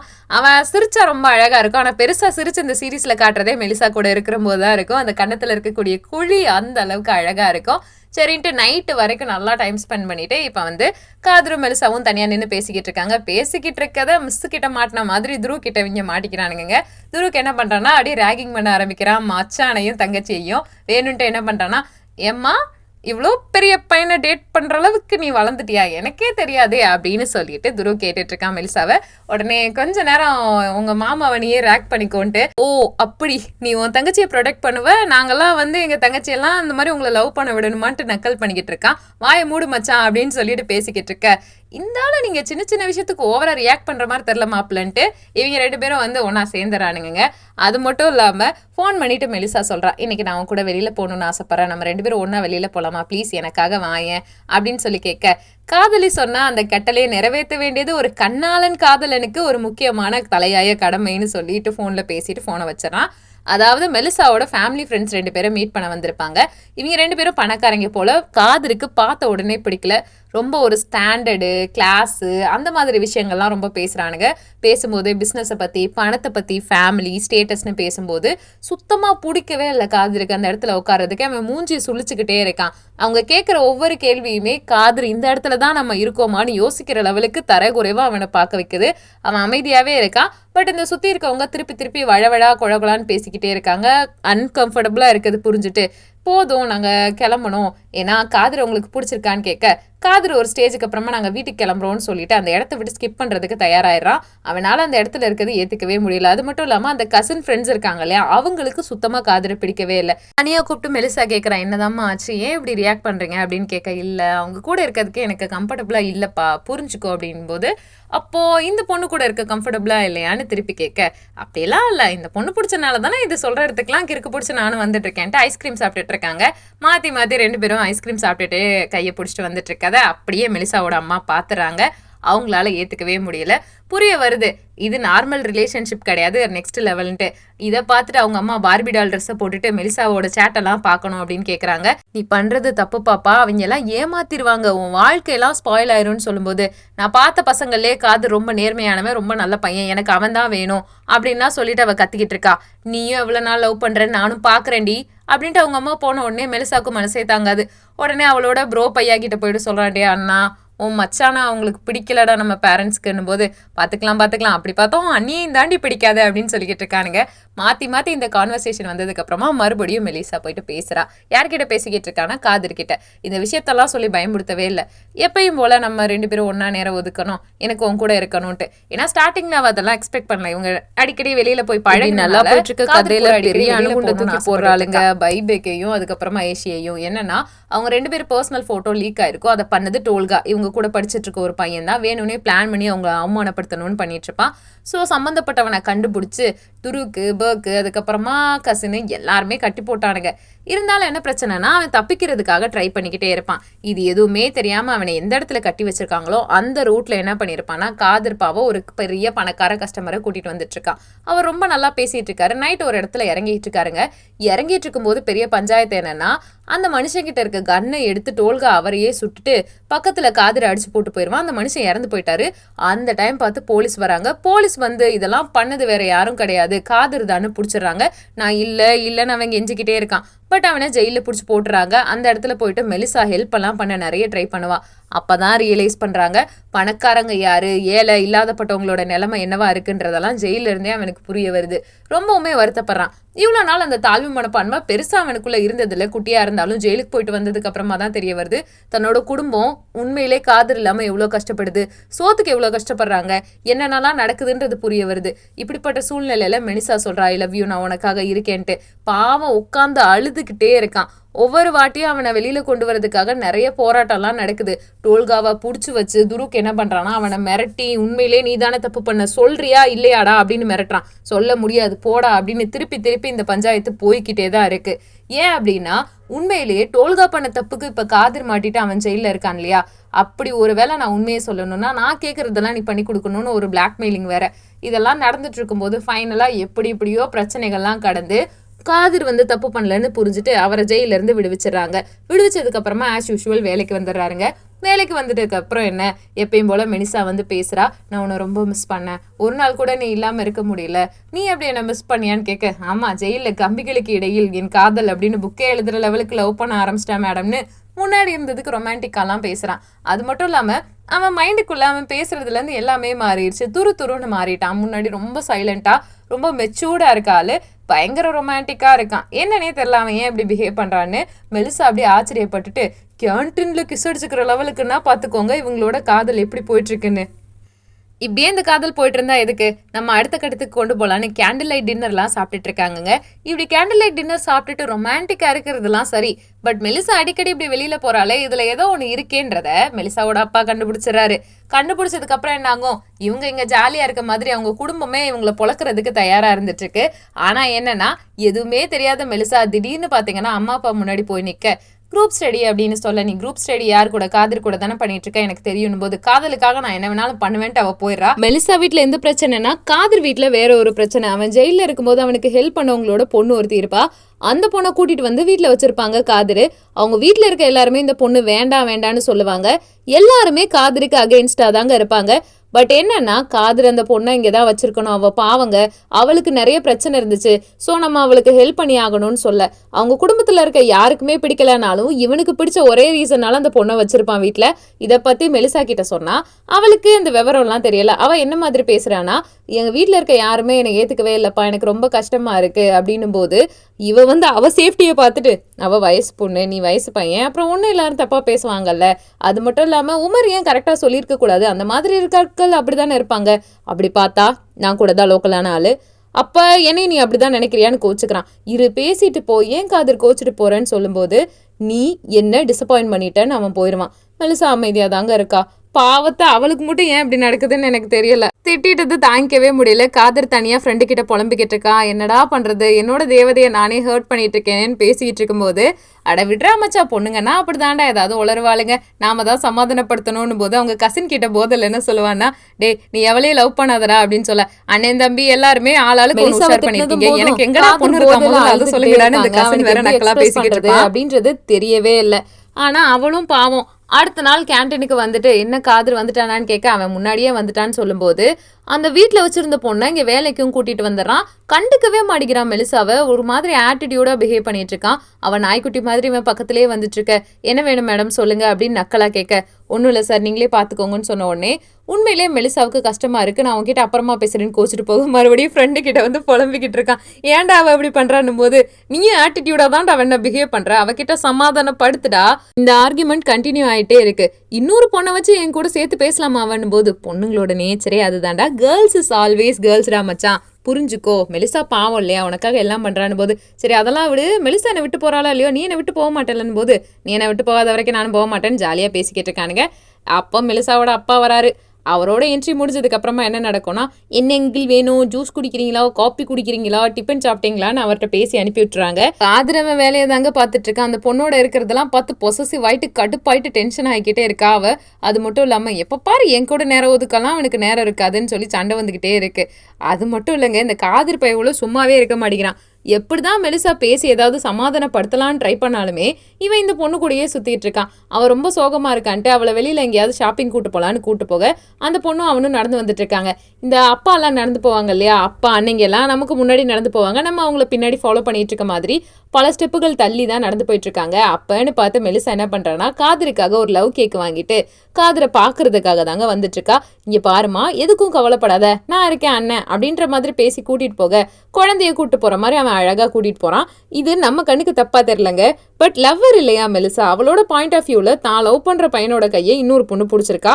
அதுவும் புதுசா வந்தவ, சொந்த தங்கச்சி எல்லாம் கிடையாதுன்னு போது அவளுக்கு பொசசிவ் ஆகுறது நியாயமான விஷயம் தான். வண்டியை திரும்புங்க அங்கிள்னு சொல்ல அதுக்குள்ளாடி இந்த கேக்கை பார்க்குறா. இதை கொடுக்கணும்னு நினைச்சவளுக்கு இந்த கேக்கு கொடுக்க மனசே இல்லை. ரொம்ப ஃபீல் பண்ணிக்கிட்டு மனசுக்குள்ளேயே வச்சு வருத்தப்பட்டு இருக்கா. இப்படியே விட்டா சுத்தப்படாது, நம்மளே களத்துல இறங்கணும்னு சொல்லிட்டு எப்பயும் போல காதிர் வீட்டுக்கு வந்துடுறா மெலிசா. அந்த பொண்ணும் வித்தியாசமா ரியாக்ட் பண்ணிட்டு இருக்கா. காதிர் கண்டுக்கவே மாட்டேங்கிறா மெலிசாவை. இந்த பொண்ணு கூடயே பேசிக்கிட்டு இருக்கான். இதெல்லாம் பார்க்கும்போது மெலிசாவுக்கு ரொம்ப கோவம் வருது, ஜெலஸ் ஆகுது, பொசசிவ் ஆகுது, எல்லாமே நடக்குது. ஸோ நான் வந்தது உன்னை பார்க்க தான், இப்போ பார்த்துட்டு ரொம்ப நிறைவா இருக்குன்னு கடுப்பா கிளம்பி போறா மெலிசா. காதரும் அப்படியே பின்னாடியே போறாங்க. மெலிசா கூட க்ளோஸ் ஆகுறதுக்கு காதர் என்ன பண்றான்னா நெக்ஸ்ட் டேயே நிறைய பழைய ஜோக்கெல்லாம் போட்டு எனக்கு பிடிச்ச பொண்ணையே ஆப்போசிட்ல தான் இருக்கா, அவளை நான் ரொம்ப விரும்புறேன்னு என்னென்னமோ ட்ரை பண்றா. இது மெலிசாவுக்கும் பிடிச்சிருக்கு. அது மட்டும் இல்லாமல் அவளை பார்த்து ரொமான்டிக் லுக்கு விடுறேன்னு கிறுக்கு பயலாட்டம் எதோ பண்ணிக்கிட்டு இருக்கான். இதெல்லாம் பார்த்து தெரியிட்டடா பங்கு அப்படின்ட்டு ஃப்ரெண்டு பாராட்டிக்கிட்டு இருக்கான். அப்புறமா வீட்டுக்கு போகிறாங்க. வீட்டுக்கு போனால் தங்கச்சிக்காரி அழுதுட்டு இருக்கா. என்னடா அம்மான்னு கேட்கும்போது தான் ஒரு உண்மை தெரிய வருது. வேற எதுவும் கிடையாது, துருக்கோட அப்பா, அதாவது மெலிசாவோட அப்பா தான் காதர் அம்மா அப்பா இறந்ததுக்கு காரணம் அப்படின்ற விஷயத்த சொன்ன உடனே அவனால் தாங்கிக்க முடியலை.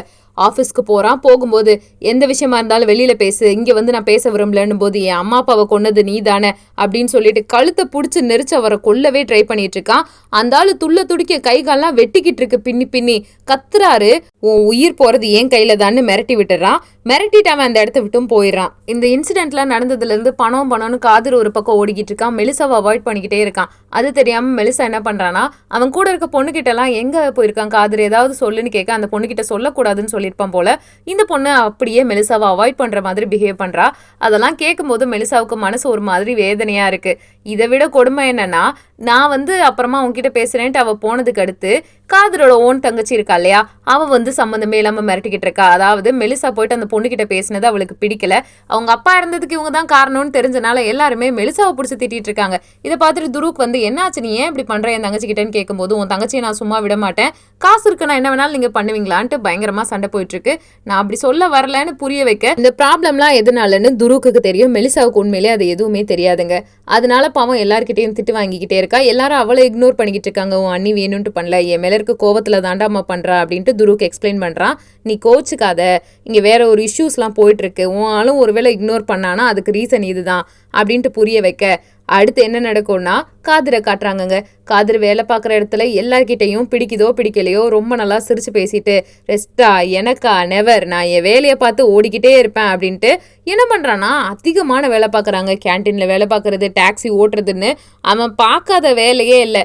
எப்படியாவது நம்ம நிறைய பணம் சம்பாதிக்கணுன்ற ஒரு தாட்டே வந்துருச்சு. அதெல்லாம் பண்ணது பிரச்சனை இல்லை, வேலையெல்லாம் பார்த்துட்டு அவனுக்கு உடம்பு அலுப்பாக இருக்கும் இல்லையா, ஒரு இடத்துல அப்படியே சாஞ்சு படுத்துடுறான்.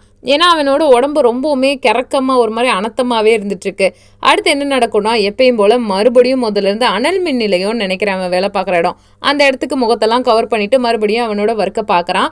ரொம்ப விடிய ஓட்டியெல்லாம் பார்த்துட்டு இருக்கான். பார்த்து முடிச்சுட்டு வீட்டு வாசல்ல வந்தா ஒரு மாதிரி மயங்கி விழுகிற மாதிரி ஏதோ பண்ணிட்டு இருக்கான். அவன் மயங்குறத பார்த்துட்டு உமரு தங்கச்சி எல்லாருமே பயப்படுறாங்க. அம்புட்டு வேலையை இழுத்து பாக்குறதுக்கு அவனுக்கு ஒரு மாதிரி கிறக்கமா இருக்கு. ஏற்கனவே முடியாதவன் என்னடா இப்படி கிடக்கானேன்னு சொல்லிட்டு வீட்டுல இருக்க எல்லாருமே ரொம்ப ஃபீல் பண்ணிக்கிட்டு இருக்காங்க. அந்த அளவுக்கு முடியாம இருக்கான். அதே மாதிரி தாங்க கேன்டீனுக்கு போயிட்டும் சும்மா இல்லை, அவன் அப்படியே தூங்கி வலிஞ்சிட்டு இருக்கான். கேன்டீன் வேலையோட இத்தனை வேலையை பார்த்தா சும்மாவா இருக்கும். கூட இருக்க ஃப்ரெண்டுக்கு புரியுது, ஏய் மச்சான் உடம்ப பாரு, நீ இப்படியே இருக்கக்கூடாது, கொஞ்சமாவது ரெஸ்ட் எடுண்டான்ட்டு பொறுமையா சொல்லிக்கிட்டு தான் இருக்கான். இந்த ஒரு ஃப்ரெண்டு அவன் மேல ரொம்ப எப்பயுமே அன்பா இருப்பான். அதுக்கு தகுந்த மாதிரி ஃபர்ஸ்ட் ஹெல்த்தை பாரு மச்சி, இப்படியே இருக்காதன்னு சொல்லிக்கிட்டு இருக்க காதரோட உடம்பு ரொம்ப வீக் ஆயிட்டு இருக்கு. ஏன்னா அவனால அன்கான்சியஸா போற நிலைமைக்கு வந்துட்டான். எப்படியோ வேலைலாம் முடிச்சுட்டு அப்படியே நடந்து வந்துட்டு இருக்கான். வீட்டு வாசல் அந்த கேட் இருக்கு இல்லையா, அதை பிடிச்சது போக அவனுக்கு ஒரு மாதிரி வந்துட்டு இருக்கு. கை கால்லாம் நடுங்குது, தலை சுத்துது, என்ன பண்றதுனே தெரியல. வீட்டுல இருக்கவங்கள கூப்பிடுறதுக்கு கூட அவனுக்கு திராணி இல்லை, அந்த அளவுக்கு வீக்கா இருக்கான். காதர் வீட்டில் இருக்கவங்க என்ன நினச்சிட்டாங்கன்னா இப்போ அவன் நல்லா தான் நார்மலாக வந்துட்டு இருக்கான்ட்டு சந்தோஷமாக என்ஜாய் பண்ணி வந்துட்டு இருக்காங்க. ஏன்னா அவங்க அப்பா ரொம்ப நாள் நடக்க முடியாமல் இருந்தார் இல்லையா, கசினோட அப்பா, இப்போ நார்மலாக நடக்கிறாரு. அவரை பார்த்த உடனே காதர் நார்மலாக இருக்க மாதிரி முகத்தை வச்சுக்கிறான். ஆனால் இது கொஞ்ச நேரத்துக்கு தாங்க நிலையா இருக்கு. ஏன்னா திடீர்னு அவனுக்கு கிறக்கமாக வர ஆரம்பிக்குது. காதர் மயக்கத்துல பொத்துன்னு விழுகிறான். காதர்னு எல்லாருமே கத்துறாங்க. ஏன்னா அவன் நல்லா தான் இருந்தான், திடீர்னு இப்படி ஆகவும் அவன் உடம்புக்கு என்னடா பிரச்சனை, ஏன் அவனுக்கு மட்டும் இதெல்லாம் நடக்குதுன்னு சொல்லிக்கிட்டு இருக்க உமர். காசு வேணும், காசு என் பாக்கெட்ல இருக்கு, எடுத்து செலவு பண்ணிக்கோங்க, அண்ணா உங்களுக்காக இருக்கேன், கண்டிப்பா உங்களை விட்டுட்டு போக மாட்டேன், என்ன பிரச்சனை வந்தாலும் அண்ணா கிட்ட கேளுங்க, நான் தான் உங்களுக்கு இருக்கேன், நான் உங்களுக்கு எதுனாலும் வாங்கி தருவேன், நான் தான் அந்த வீட்டோட மூத்த பையன், நீங்க தான் என்னோட பொறுப்பு, உங்களுக்காக நான் என்ன வேணாலும் பண்ணுவேன்னு புலம்பிக்கிட்டே இருக்கான். இதெல்லாம் கேட்கவும் உமருக்கு மனசே தாங்கல. ஹாஸ்பிட்டலுக்கு போயிட்டு என்னன்னு செக் பண்றாங்க. இவங்க குடும்பம் வாங்கி வந்த வரமா என்னன்னு தெரியலங்க. ஆவுன்னா எல்லா எபிசோட்லயும் முக்காவாசி நேரம் அவங்க ஆஸ்பத்திரியில தான் இருக்காங்க. அப்ப டாக்டர் சொல்றாரு, இந்த பையன் நிம்மதியா தூங்கி ரொம்ப நாள் ஆகுது, நிம்மதியா ஒரு வாரம் தூங்க விடுங்க, தூங்கினாலே உடம்பு சரியாயிரும்னு சொல்ல, சரிப்பா வாங்க போலாம் அப்படின்ட்டு அவனுக்கு ட்ரிப்ஸ் எல்லாம் போட்டு அவனை கூட்டிட்டு போறாங்க காதிரை. அந்த டைம் இது எதுவுமே தெரியாத மெலிசா என்ன பண்றான்னா, காதிரை உனக்காக நான் ஒரு கிஃப்ட் வச்சிருக்கேன்ட்டு அவனுக்காக ஆசையா ஒரு வாட்ச் கொடுப்பா. கொடுத்த உடனே அதை கையிலையும் போட்டு விட, என்னன்னு தெரில, அவள் ரொம்ப சந்தோஷமா இருப்பா போல, இதை எப்பயும் போட்டுக்கோ, நான் உனக்காக துணையா இருக்கேன்னு சொல்ல மாற்றி மாற்றி ஹக் பண்ணிக்கிறாங்கங்க.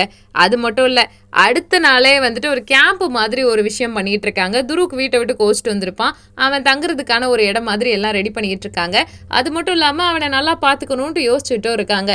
இதெல்லாம் சூப்பராக தான் போயிட்டு இருக்கு. அதுக்காக பெர்க்கும் கிளம்பி வந்துட்டு நான் தான் இருக்கேன்லன்னு வந்துட்டான். இதெல்லாம் பார்க்கும்போது கண்ணிலேயே வந்துட்டு ஜாடையா ஐபேக்கையும் பெர்க்கும் லவ் பண்ணிக்கிட்டு இருக்காங்க. சரி என்ன பண்ணுறது, கப்புள் விளாக்ஸாக போயிடுச்சு. ஒரு பக்கம் துருக்கு ஏசியே, இன்னொரு பக்கம் பார்த்தீங்கன்னா பெர்க்கு ஐபேக்கே ஜாலியாக இருக்கீங்கல்ல அப்படின்ற மாதிரி தான் இருக்குது. ஆனால் பாவங்க காதர் மட்டும் அனாதையாக இருக்கான். அவனுக்கு ஒரு ஆள் இல்லை. கசனுக்கு உண்மையாகவே ரிலேஷன்ஷிப் இல்லை. உமரும் அனாதையாக தான் இருக்கான். என்னடா பண்ணுறதுன்ற மாதிரி தான் இருக்குது. சரி ஓகே, எல்லாருமே இங்கே ஜாலியாக தங்குங்க, நாங்கள் போயிட்டு நிம்மதியாக தூங்க போகிறோன்னும் போது பேர்க்கை பார்த்த உடனே உண்மையிலே கடுப்பாயிடுறாங்க ஐபேக்கே அம்மா. பட் அவங்க 2 பேரும் தானே லவர்ஸ், என்ன பண்ணுறது. அடுத்த நாள் பார்த்தீங்கன்னா காதரும் மெலிசாவும் பேசிக்கிட்டு இருக்காங்க. அப்போ அவன் சொல்லுவான், நம்ம வெளியில் போகலான்னு பிளான் பண்ணியிருந்தோம், அதை கேன்சல் பண்ணிக்கலாம், ஏன்னா எனக்கு இன்டர்வியூஸ் இருக்குது, திடீர்னு அவங்க என்னை கூப்பிடுவாங்க, நான் அதுக்காக டைம் ஸ்பெண்ட் பண்ணணும்னு சொல்ல, அப்போ நான் வாட்ச் கொடுத்த நேரம் தானே உனக்கு இதெல்லாம் நடத்திருக்கு அப்படின்ட்டு அவள் பேச வருவா. உடனே இல்லை அந்த வாட்சை நான் உங்ககிட்ட ரிட்டர்ன் கொடுக்கலான் இருக்கேன், அது காஸ்ட்லியாக இருக்குன்னு போது, நான் உனக்கு ஆசையாக கொடுத்தேனே வச்சுக்கோவன்ட்டு ஆர்கியூமெண்ட் போயிட்டே இருக்குது. ஒரு ஸ்டேஜுக்கு அப்புறம் என்ன ஆயிருதுன்னா, நான் நாய் மாதிரி உழைக்கிறேன், நான் கேவலமானவன், இந்த காஸ்ட்லியான பொருளுக்கெல்லாம் நான் தகுதியானவன் கிடையாது, என்ன மாதிரி ஆளுக்கெல்லாம் இதெல்லாம் தேவையே இல்லை, இந்த வார்த்தைகளெல்லாம் சொல்லிட்டு ரொம்ப கத்திடுவான். அவன் கத்துறது எப்பயும் இல்லாத மாதிரி ரொம்ப ஃப்ரஸ்ட்ரேஷனாக டென்ஷனாக இருக்குது. ரொம்ப ஹர்ட் பண்ணிவிட்டு அவன் போயிடுவாங்க. மெலிசா ரொம்ப வருத்தப்பட்டுட்டு இருக்கா. மறுபடியும் முதல்ல இருந்து என்ன, கேன்டீனுக்கு மெலிசா அவளே வாலண்டியராக எப்பயும் போல வருவா. வரது மட்டும் இல்லாமல் காதரோட ஃப்ரெண்டு கிட்ட பேசிக்கிட்டு இருக்கா. காதர் வந்து பக்கத்தில் பேசலான்னு வரும்போது அவன் நகர்ந்து போயிடுறா. இதெல்லாம் பார்க்கும்போது க்யூட்டாக தான் இருக்குது. சரின்ட்டு அவன் என்ன பண்ணுறதுன்னு தெரியாமல் சமாதானப்படுத்துறதுக்காக அவள் பக்கத்தில் போயிட்டு பேசுறதுக்காக வரான். உங்களுக்கு என்கிட்ட ஏதாவது சொல்லணுமா அப்படின்னு கேட்டுட்டு, ஆமாம் சொல்லணும், சாரி, உண்மையிலே எனக்கு உடம்பு சரியில்லை, நான் ரொம்ப வீக்காக இருக்கேன், அதனால தான் உங்ககிட்ட அப்படி நடந்துக்கிட்டேன், எனக்கு அந்த பொருள்லாம் வேணாம், நீ மட்டும் போதும் அப்படின்னு சொல்லும்போது, சரி ஓகே அதெல்லாம் ஒன்றும் பிரச்சனை இல்லை, பொருள் ப்ராப்ளம் கிடையாது, நீயும் நானும் தான் ப்ராப்ளமாக இருக்கோம், நல்லா யோசிச்சு பாரு, நான் எந்த சூழ்நிலையிலையும் உன்னை விட்டு போக மாட்டேன், எனக்கு நீ தான் வேணும்னு ஸ்ட்ராங்காக இருக்கேன், ஆனால் நீ அப்படி இருக்கியான்னு பாருன்ட்டு அவள் போயிடுவா. போனதுக்கப்புறமா காதர் ஊரு நெஞ்சு மாதிரி தாங்க இருக்கான். ஆனாங்க காதரும் மெலிசாவும் சேர்றதுக்காக ஃப்ரெண்டு எப்போ பாரு காதர் கூட சண்டை போட்டுக்கிட்டே இருக்கான். அதுக்கப்புறம் சமாதானம் ஆகிட்டு பார்த்தீங்கன்னா அந்த புதுசாக வந்த பொண்ணு இருக்கா இல்லையா, அவளும் காதரும் சேர்ந்துட்டு இப்போ ஒர்க் பண்ணிட்டு இருக்காங்க. மாற்றி அவங்க கிளீனிங் ஒர்க்லேருந்து எல்லாத்தையும் முடிச்சிட்டு இருக்காங்க. இதெல்லாம் எதுக்காகனா மெலிசா கூட காதர் டைம் ஸ்பெண்ட் பண்ணணும் அப்படின்றதுக்காக தான். அப்போ ஒரு சம்பவம் நடக்கும். அது என்ன அப்படின்னு பார்த்தீங்கன்னா, அந்த பழைய மெமரிஸ் இருந்த ஃபோட்டோஸ்லாம் இருக்கு இல்லையா, அதை பார்த்துட்டு பேசிகிட்டு இருக்கும்போது திடீர்னு பார்த்தீங்கன்னா காதர் ஃப்ரெண்டு இருக்கான் இல்லையா, அவனோட கேர்ள் ஃப்ரெண்டு காதிரையும் மெலிசாவையும் கூப்பிட்றதுக்கு பதிலாக இந்த பொண்ணை கூட்டிகிட்டு வந்துடுறாங்க. அது மட்டும் இல்லாமல் செல்ஃபி எடுத்து அதை குரூப்பில் போஸ்ட்டாகவும் போடுறாங்க. இதெல்லாம் பார்த்துட்டு மெலிசா ரொம்ப ஃபீல் பண்ணிக்கிட்டே இருக்கா. காதிர்கிட்ட ஃபோன் பண்ணிவிட்டு, நீ என் கூட டைம் ஸ்பெண்ட் பண்ண மாட்டேன், என் கூட பேச மாட்டேன், எப்போ பாரு என் கூட சண்டை போடுவேன், என்னை திட்டி அழுக வச்சுக்கிட்டே இருப்பேன், நான் நாய்க்குட்டி மாதிரி உன் பின்னாடி வரணும், ஆனால் புதுசாக வந்தவங்களுக்கு கூடலாம் பேசுறதுக்கு, ஒன்றா சாப்பிட்றதுக்கு எல்லாத்துக்குமே உனக்கு நேரம் இருக்கான்னு பேசும்போது இப்பயும் காதர் பொலைட்டாக பேசாமல் சண்டை தான் போட்டுட்டு இருக்கான். நான் ஒரு விஷயம் சொல்கிறேன், இதோட முடிச்சுக்கலாம் அப்படின்ட்டு மெலிசா சொல்கிறா. சொல்லிட்டு அவள் தனியாக உட்காந்து அழுக ஆரம்பிச்சிடறாங்க. ஏன்னா அவன் மனசுக்கு வேதனையாக இருக்குது. இந்த விஷயத்தெல்லாம் தெரியாமல் ஃப்ரெண்ட்ஸ் எல்லாம் ஹாப்பியாக இருக்கும்போது என்ன சொன்னாங்க, ஏன் இப்படி மூஞ்சி வச்சிருக்கேன்னு கேட்கும்போது தான் காதர் சொல்கிறான், அவள் பிரேக்கப் பண்ணிக்கலான்னு சொல்கிறாங்க அப்படின்ட்டு. இந்த ஃபோட்டோவை பார்த்ததுலேருந்து அவள் இரிட்டேட் ஆனா அப்படின்னும் போது ஃப்ரெண்டு சொல்லுவானா, இதை தாண்டா உன்கிட்ட வான் பண்ணுறேன், நீ அவளுக்கு ப்ரையாரிட்டி கொடுடா, ஏன்னா அவன் உன் லவ்வர்ரா, நாங்கள்லாம் உன் கூட இருப்போம், ஆனால் அவன் உன் கூடவே இருப்பா எப்பயும், அதுதான் வித்தியாசம், போயிட்டு சமாதானப்படுத்துன்னு சொன்னதுக்கு தகுந்த மாதிரி மெலிசா வீட்டு வாசலுக்கு காதிர் வந்துடுறா, மன்னிப்பு கேட்குறான். அது மட்டும் இல்லாமல் நான் உன்னை திட்டினதுக்கு காரணம் உன் மேலே அதிகமாக உரிமை இருக்குன்னு, என் தங்கச்சியை கூட திட்டினதில்ல, உன்னை தான் திட்டுறேன், ஏன்னா எனக்கு உன்னை பிடிச்சிருக்கு, நீ எனக்கு வேணும்னு நினைக்கிறேன், அதையும் தாண்டி நீ வேற எக்ஸ்ட்ரீம் நான் வேற எக்ஸ்ட்ரீம், ஆனால் ஒன்றா இருக்கிறதுக்கு ரீசன் காதல் தான்ட்டு மாற்றி சண்டேல லவ் எக்ஸ்பிரஸ் பண்ணிக்கிட்டு இருக்காங்க. என் இதே அவ்வளோ சீப்பாக தெரியுதா, நான் உன்கிட்ட வாலண்டியராக வரனால நான் இலக்காரமாக தெரியுறேன்னாலாம் பேசும்போது, அப்படிலாம் இல்லை, நீ இல்லைன்னா எனக்கு எதுவுமே இல்லை, உன்னை மாதிரி என்னை யாருமே ட்ரீட் பண்ணதில்லை, அது முதல்ல தெரியுமா, புரிஞ்சுக்கோ, நீ எனக்கு வேணும் அப்படின்லாம் சொல்ல மெலிசா லைட்டாக உருகிட்டா. சமாதானமும் ஆயாச்சு. இவங்க காதல் ஒரு வழியா ரீபவுண்ட் ஆயிடுச்சு. சின்ன சின்ன விஷயத்துக்கு புறாவுக்கு போறான்னு பிரேக்கப்லாம் மாமா கிட்ட கேட்காதடி அப்படின்ட்டு, நீ என்னோட உலகம், நீ மட்டும்தான் எனக்கு சொந்தம், நீ என்னோட லைஃப் டைம் செட்டில்மெண்ட் அப்படின்லாம் சொல்லிட்டு மெலிசாவை வெக்கமே பட வச்சிட்டியான் பயவுள்ள. என்னடா இது, கல்லுக்குள் ஈரமா காதலுக்குள் காதலா அப்படின்ற மாதிரி இருக்கு. அடுத்த நாள் என்ன கேன்டீன்னு கூட பார்க்காம லவ் கேஃபேயா மாத்திட்டு 2 பேரும் லவ் பண்ணிட்டு என்ஜாய் பண்ணிட்டு இருக்காங்க. கேஃபிடேரியல் பிளேஸ்ல உட்காந்துட்டு காதலுக்கு மெலிசா காஃபி போட்டு கொடுத்துட்டு இருக்கா. அதெல்லாம் பார்க்க கியூட்டா தான் இருக்கு. இப்போ நீ என் கண்ணுக்கு ரொம்ப ஸ்வீட்டா கியூட்டா ஹேண்ட்ஸமா தெரியறேன்னு பேசிக்கிட்டு இருக்காங்க. அதில் முடிச்சுட்டு இப்போ ஒரு கண்ணு குளிர்ச்சியான ஒரு ஃபைட்டு வருதுங்க. என்னன்னு பார்த்தீங்கன்னா, டோல்காவோட ஆட்கள் இருக்காங்க இல்லையா, அவங்க வந்து காதரு உமரு எல்லாரையும் அடிக்கிறதுக்காக வந்திருப்பாங்க. இதை பார்த்துட்டு ஒரு பையன் சொன்ன உடனே கேங்கா கிளம்பிடுவானுங்க. ஒரு பக்கம் பார்த்தீங்கன்னா துருக்கு, இன்னொரு பக்கம் பர்க்கு, கசினு, உமரு, காதருன்னு எல்லாருமே பயங்கரமா எல்லாரையும் போட்டு அடிச்சிட்டு இருக்கானுங்க. அது மட்டும் இல்லாம சண்டை பெருசா போயிட்டு தான் இருக்கு. அதுக்கப்புறம் பிரச்சனை, காலேஜ், ஸ்கூலு இதெல்லாம் வரும்போது பசங்க என்னதான் தனியா இருந்தாலும் ஒன்னா சேர்ந்துருவாங்க இல்லையா, அது மாதிரி தாங்க மாத்தி மாத்தி ஒருத்தருக்கு ஒருத்தர் ஹெல்ப் பண்ணிக்கிறாங்க. டோல்கா வந்து அவன் தான் நல்லவனுக்கு அடிக்கிறதுக்காக அவன் 4 பேரை நெஞ்சில் ஏறி மிதிச்சிட்டு இருக்கான். இதெல்லாம் முடிஞ்சோடனே பிரின்சிபல் எல்லாரையும் கூப்பிட்டு வச்சு நிக்க வச்சு கேள்வி கேட்பாரு. அதுக்கெல்லாம் பதில் சொல்றாங்க. அடுத்து இப்போ பார்த்தீங்கன்னா காதருக்கு ஒரு ஜாப் இன்டர்வியூ. அதுக்காக கோட் சூட்லாம் போட்டு வந்து செம்ம ஹேண்ட்ஸமாக ரெடி ஆகிட்டு வரா. மெலிசா பார்த்துட்டு மயங்கிடுறா. என்னோட வருங்கால கணவர் இந்த அளவுக்கு ஹேண்ட்ஸமா இருக்காருன்னு சொல்லி முடிக்கிறதுக்குள்ளாட்டி நெத்தியில முத்தா கொடுத்து அந்த காதல் ரீவைனிங்லாம் இருக்கு இல்லையா, அதை ஃபுல்லா ஓட்டி பார்த்துட்டு இருக்காங்க. அவ்வளோ நிறைய நல்ல மெமரிஸ் 2 பேருக்கும் இடையில இருந்திருக்கு அந்த காதலிக்கும் போது. சரின்ட்டு கோட் சூட்டோட வந்துட்டு காதலோட ஒரு செல்ஃபி எடுத்துக்கிறா. அதானே லவ்ன்றது. ஏன்னா நம்ம எல்லாம் வந்து எதிர் முனைகளா இருந்தாலும் ஏதோ ஒரு பாயிண்ட் நம்மளை வந்து இணைச்சிரும். அந்த இடத்த விட்டு போகக்கூடாது, நமக்கு பிடிச்சவங்களை விட்டு போயிடக்கூடாதுன்னு ஒரு மொமெண்ட் வரும் இல்லையா, அது காதருக்கும் மெலிசாவுக்கும் இடையில ஸ்ட்ராங்கா இருக்குங்க.